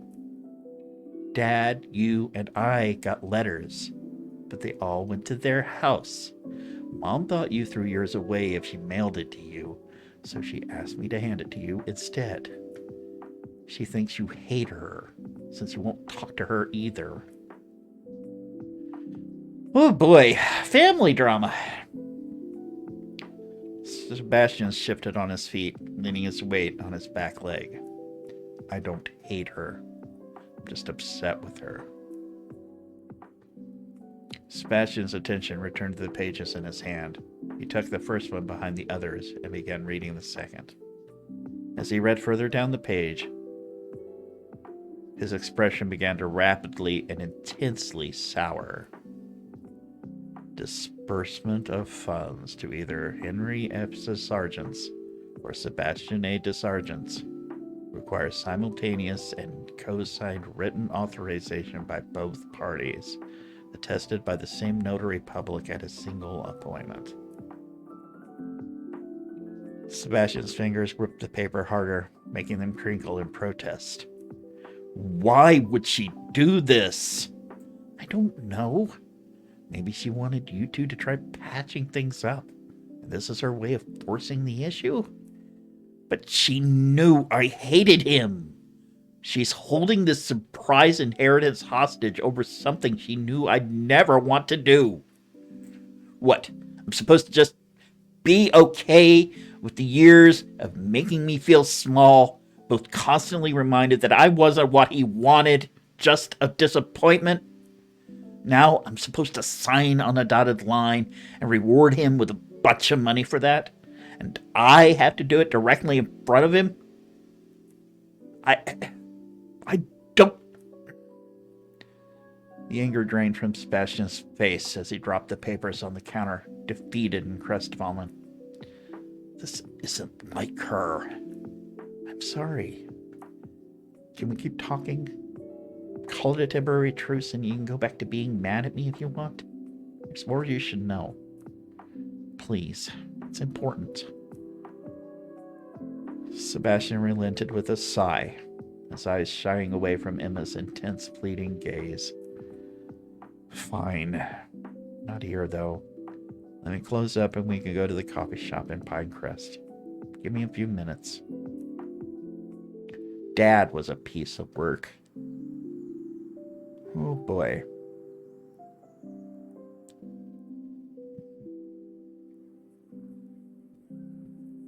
After a 30-minute drive from Cedarville in separate cars, Emma and Sebastian arrived at Bean's coffee shop. The two ordered their coffees without speaking to one another and sat at a table near the window when their drinks were ready. Emma broke the lingering silence once they sat down. Hey, there's something else I want to talk about first, before we get to Mom and Dad. Okay. Emma slumped back in the creaking antique wooden chair. The ache on her face was palpably raw as she hugged an arm across her chest. I gotta be honest. I'm pretty hurt too, Seb. I had to find out about my brother getting married and adopting a son through social media.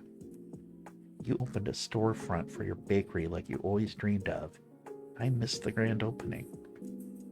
Those were huge things in your life. Things I wanted to be a part of. And they all happened without me.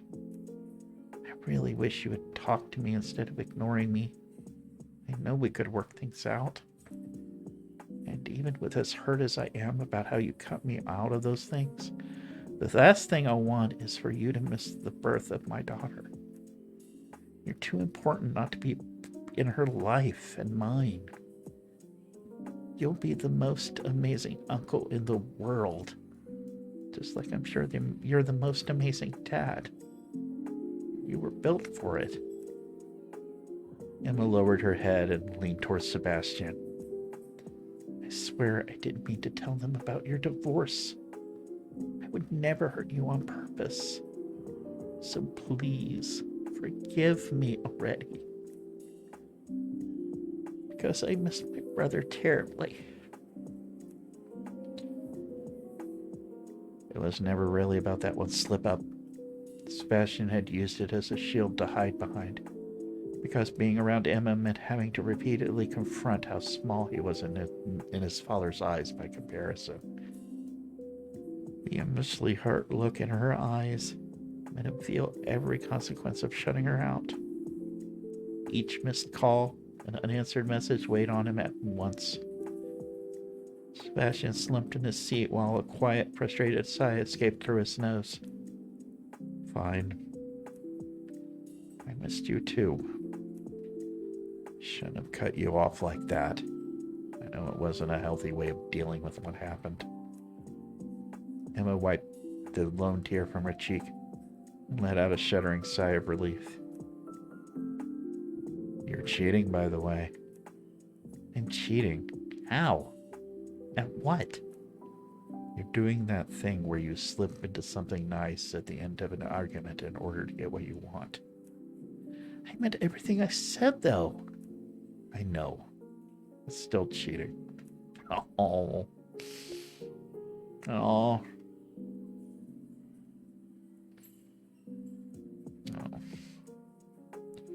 A few moments of silence passed before Sebastian's gaze softened, his eyes trailing to take another glance at Emma's stomach. Daughter, huh? After a few sips from her coffee, Emma proudly patted the rounded swell of her tummy with a palm. Yeah. How cool is that? Congrats. That's great. Are you, in a relationship? Nope. Just me. Solo Emma as always. I did IVF. Oh, okay. In vitro. Got it. Oh. Are you gonna have time for a baby, though? I mean, you go on shoots that last for months at a time. They're all over the country. I can see how raising a kid fits into that lifestyle. It didn't, so I quit. You quit? But I thought you loved making movies more than you loved life. I mean, I did say that. And I did love my job. But it was exhausting. I was so over the 15 to 16-hour days for weeks at a time. My body just couldn't handle it anymore. Mine too. So, I decided I'd just do things for my subscribers. Stuff I could do from home, like more short films and YouTube stuff. I knew I'd have to stretch my budget and live leaner to make it work, because it's not like those things pay anywhere near what studios do. But Graham's inheritance means I won't have to constantly produce content to stay afloat. Now my daughter and I are taken care of. It's an amazing gift. How nice of yours to come with a no strings attached. Shit. Sorry. I'm not trying to rub it in your face. I know you're not. I'm more upset about what the strings are, not that they exist in the first place. Seems your relationship with Dad was something she was more interested in than you thought. Clearly. I just don't understand why. It's not like she didn't know how much we disliked each other. Sebastian sighed and leaned forward in his seat, planting his elbows on the table before resting his chin on his folded hands. Emma searched for something helpful to say about the situation, but came up empty. She eventually cleared her throat. So, about Mom and Dad. Dad has dementia. Mom's been hiding it from everyone and trying to deal with it all on her own. Dad has dementia? Yeah. I think it started 4 or 5 years ago. That's why he was getting more and more angry over time. His mind's practically gone now. The underlying pervasive bitterness associated with his father gave rise to a pointed, curt response from Sebastian. What?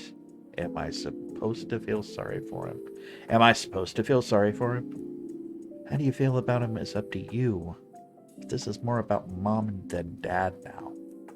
Apparently, a symptom of dementia can be blowing a ton of money, and Dad did. They're in major financial trouble. For starters, he borrowed against their life insurance policy and took a chunk out of his 401k to buy a souped-up Corvette. Worse, it's ugly. It's poop brown. Who gets a Corvette in poop brown instead of red? Didn't they have a fair amount saved up, though? Certainly one car didn't break the bank. No, but he decided the Corvette wasn't enough, and that he had to have an Aston Martin on top of it. So it's a $250,000 car. Damn. Yeah, damn. They could obviously sell the cars. They did sell them, right?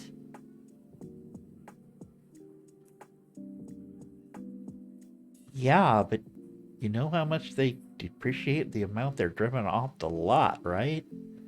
Plus, not a whole lot of appetite for exotic cars in nowhere, Montana. Huh. They didn't sell it for a really long time, so Mom dropped the asking price for them by more than half. Obviously, that was a pretty big hit to their finances. Plus, she still has medical debt left over from her breast cancer stuff. The monthly payments weren't a problem before, but they are now. Between the costs for the memory care home and the debt, Mom had to sell the house, and because she was desperate, she got far less than it's worth. Basically got scammed. Now she lives in a dingy one-bedroom apartment.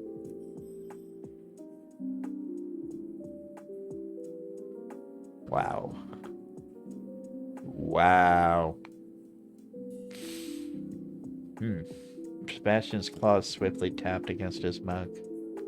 For his eyes, a magnifying glass beneath the midday sun, they would have burned a hole through the ceramic. Now I'm being forced to feel sorry for her too, huh? She didn't stop him when he tried to send me to conversion therapy. I literally had to run away from home to get him to give up on the idea. She never stopped him from saying terrible things to me whenever he wanted. She's just as guilty as he is, as far as I'm concerned. She did try to stop him, actually. I heard her scold Dad for the things he said to you all the time through my bedroom wall. Any night you guys have a fight, she talked to him about it before bed. I know you think she never challenged him. That isn't true. She just wasn't comfortable calling him out with other people in the room. Dad has a strong personality and Mom's a meek person. It's a lot harder for her to stand up to him than you think. Wow. Oh, wow.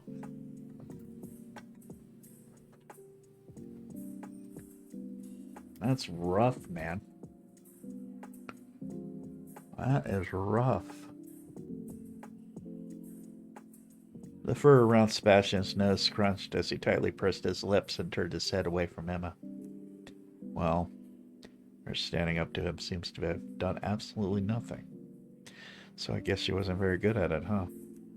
Look, I'll never excuse Dad's behavior, but you aren't looking at the full picture. You're trying to lay equal blame at Mom's feet.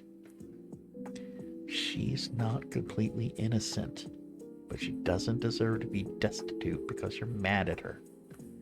Please, just come back home with me and sign the papers. You'll never have to deal with them again after that if you don't want to. Oh boy. Sebastian sharply huffed out an angry sigh. This isn't fair. I don't want to reward their shitty behavior, but if I don't sign, I'm the one responsible for ruining their lives. Emma tapped her claw on the table in agitation, escaping her lips as she tilted her head back. A muffled musical chime rose from the phone in her purse. Emma checked it briefly before turning her hips towards the exit. I need to go to my doctor's appointment.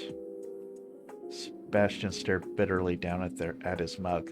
Their entire conversation had come and gone with nary a sip from it. I'm sorry you're in this position. I am. Emma rose from her chair and adjusted the strap of her purse over her shoulder. I'll text you later, okay? Don't ignore me this time, please. Also, I'd like to meet your husband and your son soon. The pictures of you at your wedding were cute as hell. You're doing that thing again. What's a cheater? Always a cheater, I guess. Emma patted her stomach with her palm as she began walking towards the exit. I'll send you photos of the ultrasound later so you can see your niece. Sebastian was left to sit alone with his thoughts and frustrations over a room temperature vanilla latte. Wow.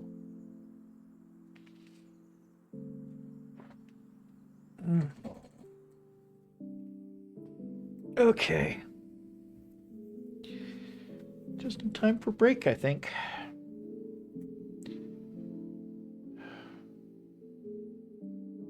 Wow.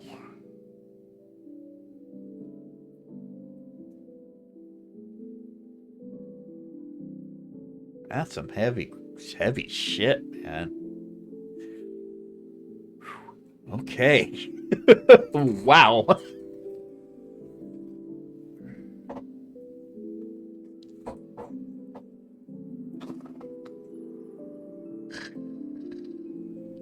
Sebastian's family life, his growing up. Ooh. Ow.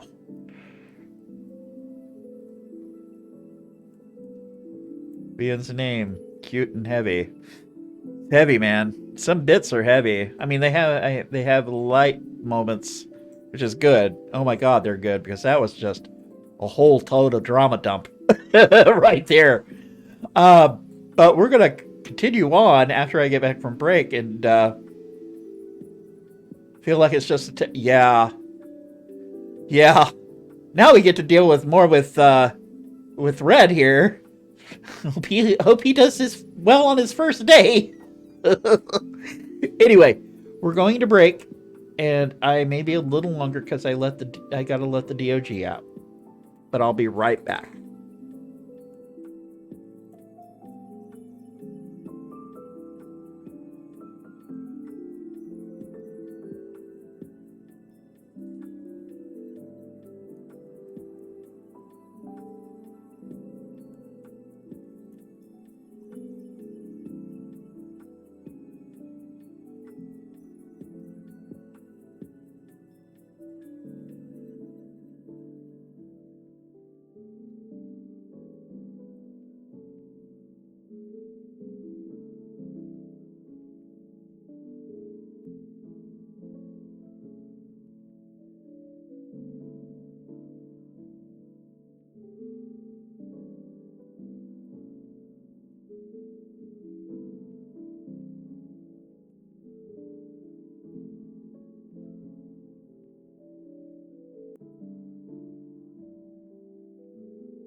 Alright, we're back. Hello.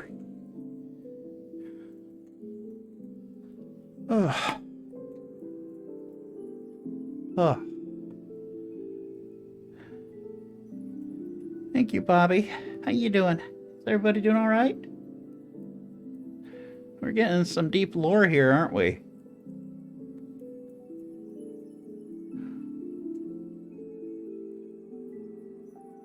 Wow.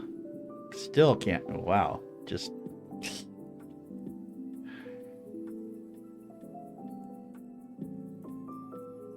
Now, I don't know how long these chapters are, so. This is my first blind walkthrough of it, so. And if you notice, there's no, like, choices to make or anything like that. It's more of a story-driven thing, which I don't mind much at all. Sitting cozy in the wearable blanket I bought that just arrived a couple hours ago. It's nice and warm. Oh, nice. I'm wearing my cozy flannel pajamas and my Bazinga hoodie.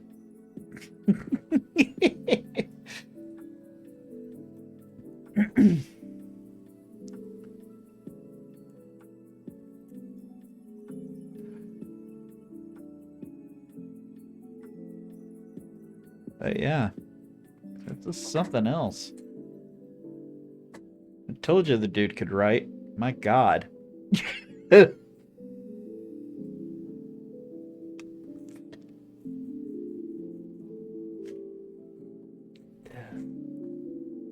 All right. Let's get back to it.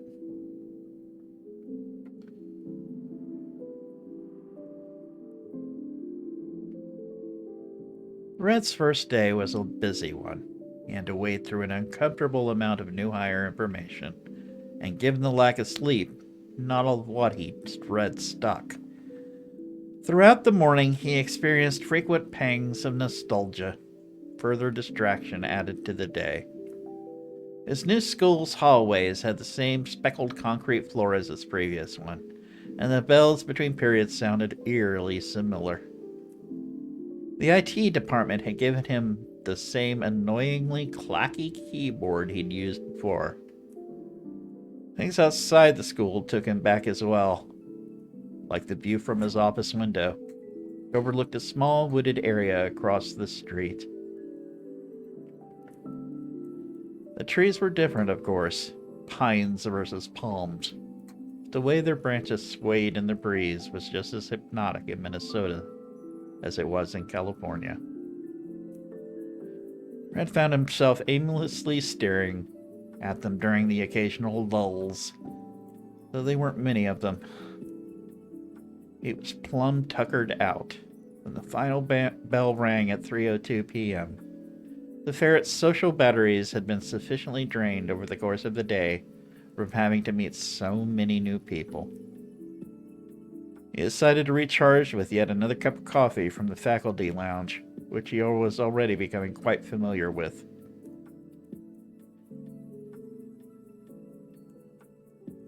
After he made a fresh cup and taken a few sips, he set it on the table in front of the couches and sat down.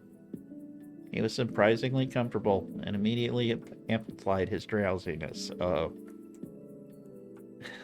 His flexible spine made his slouch look as though his body was oozing over the edge of the cushions towards the floor. Oh, he's going full ferret mode. You okay there, Red? You look like you're melting. The ferret turned to look up at Coulson. His approach behind him had gone completely unnoticed. Huh? As Red looked back down at himself, he realized he'd nearly slid off the couch. Oh! The slinky ferret hoisted himself up and sat further back. He rubbed his eyes with a palm while fighting back a yawn. Tired? Yeah. Today was a non-stop. Go, go, go. Yeah, it usually is. All the office staff have a crazy first day, but I know yours was extra challenging because you're new. Coulson patted Red's shoulder reassuringly. But hey, it's over and you're through it. Tomorrow will be more chill. Promise. Good. I could use that. Sorry I didn't get to check in on you much. Hopefully it was an okay day overall, though. Yeah, it was fine. Everyone's really friendly and helpful. And I like my office. It's got a great view of the woods outside, too, which is nice. Glad to hear it. If you need anything over the next few days, remember that I'm right across the hall. I should have no problem making time for you now that the first day is over. The door to the faculty room burst open with the energy only an excited kindergartner can muster. In shot Toby, who jubilantly skipped up to Red and Colson. He practically ran into his dad's legs to give him a hug around the waist, the boy's weight making Colson stumble backwards a few steps. Woof. Well, hey there, kiddo. How was your first day of school? Toby's tail began to briskly wag behind him, which only made Colson do the same. Oh god, just the picture of that. That's so sweet. His son's excitement was clearly infectious. It was awesome. And what did you do? We got our desks. I got one in the first row. Sweet. I'm jealous. My desk was all the way in the back when I was in kindergarten. Whoa, you still remember where your desk was in kindergarten? Wasn't that like forever ago? Toby's way with words made the ferret sputter out a very hearty laugh. Gee, thanks. You're welcome. Here's something else, Toby. What else did you do besides getting an awesome desk? Oh, at recess we got to play kickball. I bet you were amazing. You score any runs? Uh-huh. I was running home and then they threw the ball at me. But they missed because I ducked and everybody cheered when I scored. Colson put out his hands out for a high four, and Toby eagerly smacked his palm into his dad's. Both of their tails wagged anew. Oh my god, that's just so sweet and adorable. Oh my god. Whoa, great job. I wish I could have been there to see it. I would have been cheering for you too. Bright-eyed and bushy-tailed, Toby skipped around the side of the couch to stand in front of Red. Did you have a good day at first school too, Red? Yeah, it was alright. Thanks for asking. You're welcome. You're an awfully polite kid, Toby. Just like your dad. He's been really nice to me since I got here. He's nice to everyone. Colson shuffled his feet as his face flushed at the dual compliment, a sheepish, self-conscious smile coming to his muzzle. You're ready to head back? Are you ready to head over to Joe's, kiddo? Yeah. She's gonna teach me the foxtrot. I look forward to seeing that. And what's the language this week? Dutch. Well, let's go get you trotting and speaking Dutch then. Okay. Oh, can I have a piggyback ride? Can you ever? Oh my god. Oh my god, that's so cute. That's so cute. Colson dropped to one knee and hoisted Toby atop his back, his 40-year-old joints squeaking and popping in protest on the way up. Oh boy, Colson, do I know that feeling. As the boy looped his ankle around his father's shoulder, his tail began to briskly wag once again. Not only was he an ardent piggyback ride enthusiast, but spending the night at Joe's house was always an exciting and unique experience. There was something new to learn, or to do every single visit. The cockatoo made sure of it. Did Joe teach you how to say let's go in Spanish? Toby thrust his index finger high into the air and gently kicked his heels as if his father was a pack horse. Vámonos!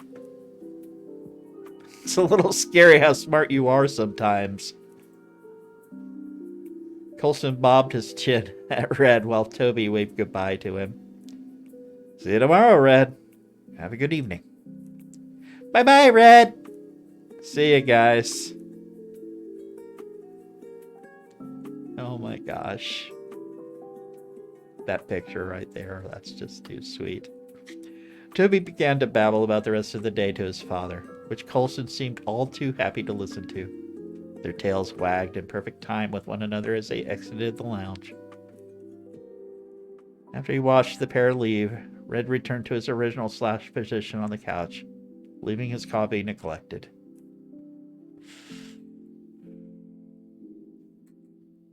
Red had nodded off for a few minutes, but was stirred awake by a janitor entering the faculty lounge. The ferret rose to his feet and politely smiled at them as he stepped out into the hallway. The sun coming in through the door at the distant end of the hallway reflected off the polished concrete, casting a diffuse glow across the lockers lining the hall. Pretty. He said what? Uh-oh. A booming voice suddenly reverberated out into the hallway from behind a nearby pair of wooden doors, their square windows shuddering in their frames. Red gingerly approached and peered in through one of the windows, his brows knitted with concern. He recognized the voice, but not the tone of it. Oh dear. Inside, Nico and a dejected-looking student sat in metal-folding chairs next to one another, each of them with a baritone horn in their lap. The expression on the bear's face looked as though his blood had flash boiled, and the fur on the back of his neck and shoulders were raised. The wide-eyed squirrel shrank in her seat and leaned away from Nico, eliciting a loud metallic squeak from her chair. When the bear noticed her reaction, the anger rapidly drained from his taut face, as though a valve had been opened, and his ears flattened against his head in quiet remorse. Sorry I raised my voice, Sarah. I hope I didn't scare you. The student shook her head. It's fine, Mr. Rojas. Well, no, it really isn't. Your dad's gone and put a ton of pressure on you. It made you feel like you're going to fail no matter what. It makes it harder to be okay with making mistakes. And I know what that feels like. Nico blankly stared down at his horn for a moment before he turned to look at Sarah with an encouraging smile. He then spoke with a marked gentleness in his voice. But we're only a month in. Starting out's hard on brass instruments. Getting your lips and breath to work all together and all that. Everyone struggles at first to some degree. Heck, I sure did. But if you keep at it, it'll eventually click and get easier. Promise. You just need a little confidence. Here, hand me your horn. With a bewildered look on her face, Sarah placed her instrument in the bear's outstretched hand. He switched the mouthpieces and held his own horn out to her in exchange. All of the baritone horns belonging to the students in the band were of solid brass color, but Nico's was mostly of bright polished silver. The instrument's tubing turned a deep shade of copper wherever it curved, creating a striking contrast. The horn's valves were capped in the same color and topped with iridescent abalone. The way it looked screamed, I'm made for someone who likes baritone horn, perhaps a little too much. Try it on this one instead.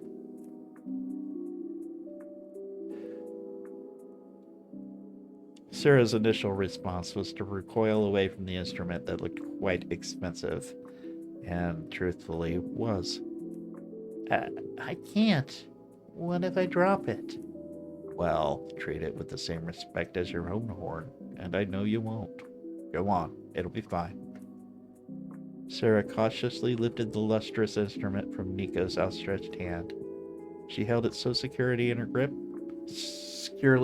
that her finger pads audibly squeaked against the metal.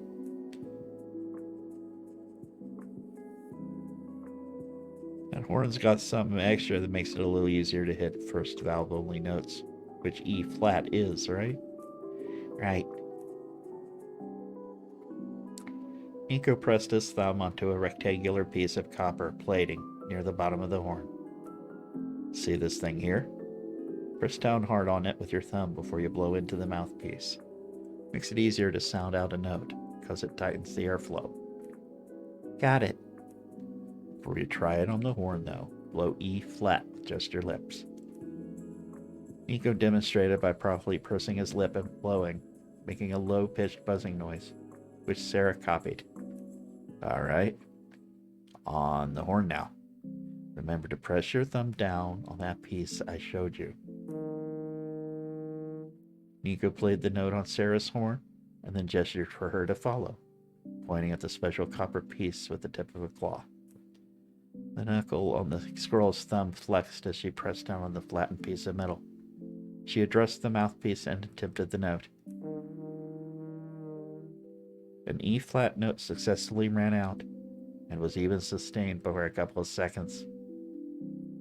It was only interrupted because Sarah's entire face lit up with a disbelieving smile. Seeing her smile at her accomplishment made Nico beam in return. Looks like your dad's dead wrong, eh? Seems you can play a single note right. Let's do it again. Practicing an instrument is all about doing things over and over until they're second nature.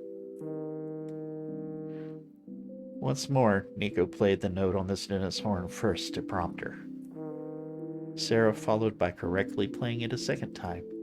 The tone was noticeably improved over her first attempt.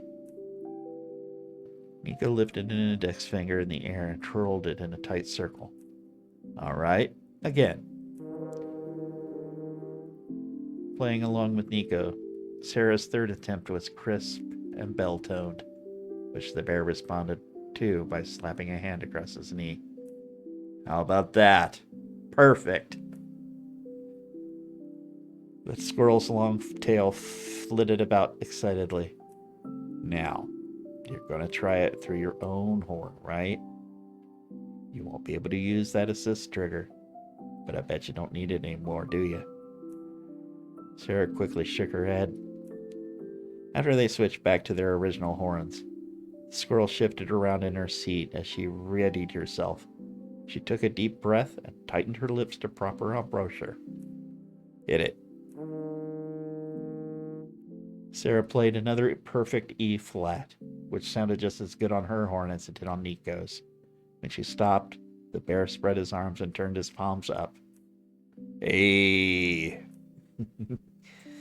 Sarah let out a joyous laugh, still in a bit of disbelief as she leaned away from her horn. A few tears were in her eyes as she looked down at the instrument in her lap. For the first time, it wasn't a source of frustration, but rather genuine enjoyment. I lied, of course. It ain't any easier to play notes on a fancy-looking horn. Nico tapped a claw against the copper piece he had Sarah press down on while playing the note. Nothing about this thing here is special at all. It's literally just a place to rest your thumb. You did that all by yourself. Really? Yeah. Now, can I ask you to do me a favor? Okay. The bear leaned his head in and gave another encouraging smile to the squirrel. Stop listening to anyone who tells you that you'll never be any good. That ain't true and never will be, unless you give up on yourself. So don't stop trying, all right? I won't. Good. Should get going to your soccer practice now, though. Coach Schwips is pretty fond of making kids who are late run sprints. Oh.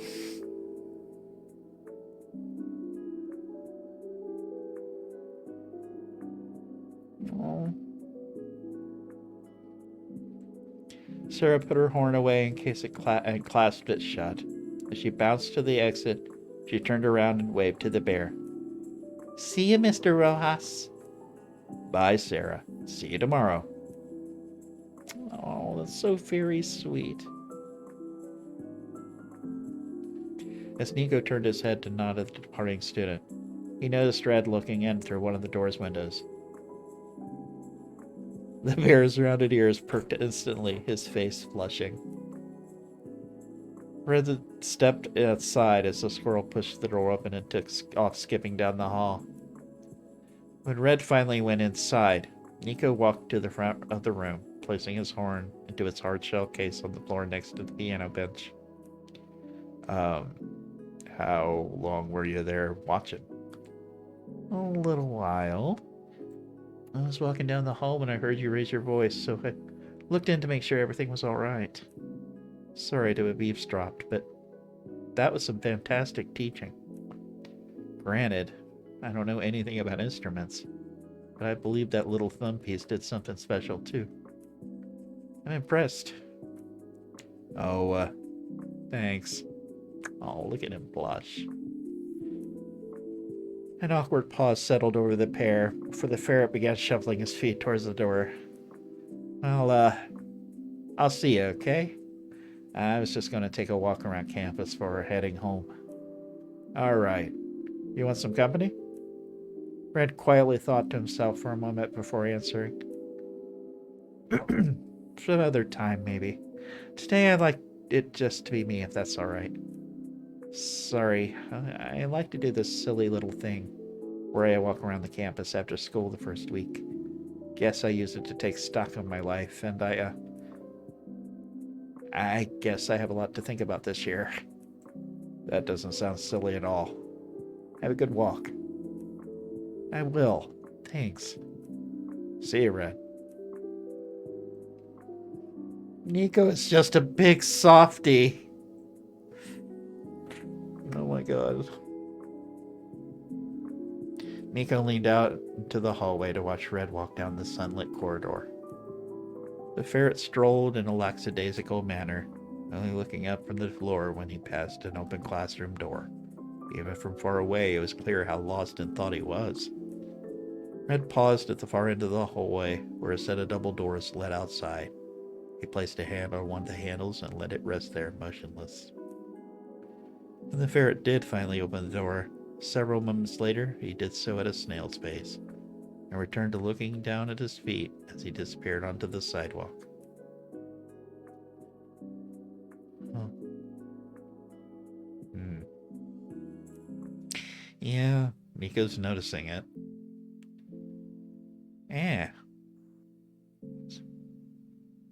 Okay, what was that? Oh. I guess that's it, guys.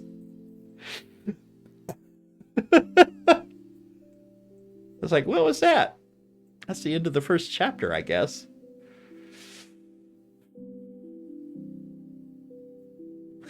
Oh, yeah.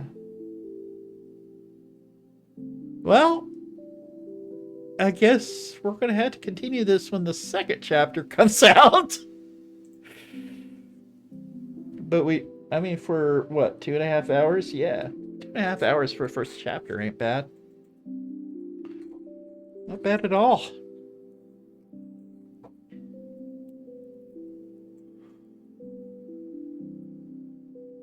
Yeah, I like it too.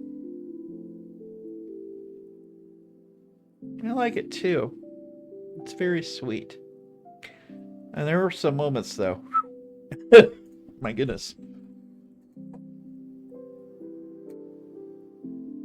But that whole scene in the lounge with Sebastian and... Or not Sebastian, but with Coulson and Toby. My god. That's just too freaking adorable. Ugh. Well, now what?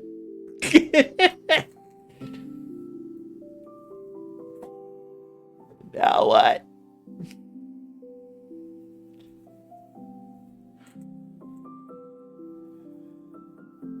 It's a good, strong chapter. I mean, lengthwise.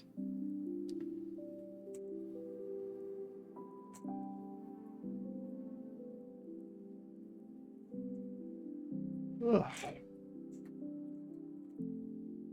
I also like the music. I love the soundtrack.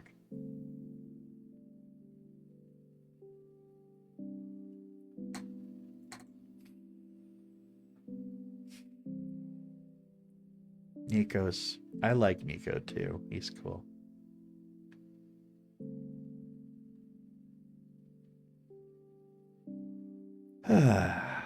Well, what do we do now? I'm probably just gonna call it. Yeah, probably just gonna call it.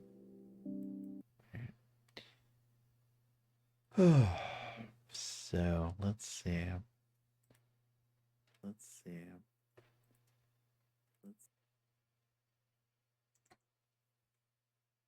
Big hugs. I'm glad folks enjoyed it. This was a good time. Needed a little switch up from, games. It's been a while since I've read a visual novel.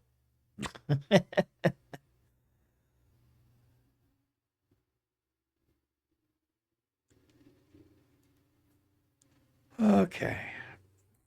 Let me get this situated. Get this earphone out of my ear.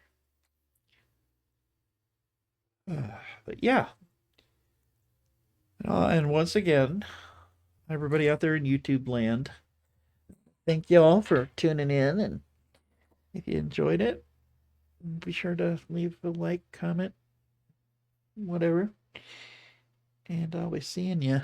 So y'all good out there in YouTube land. Y'all be good. All right. Be seeing you.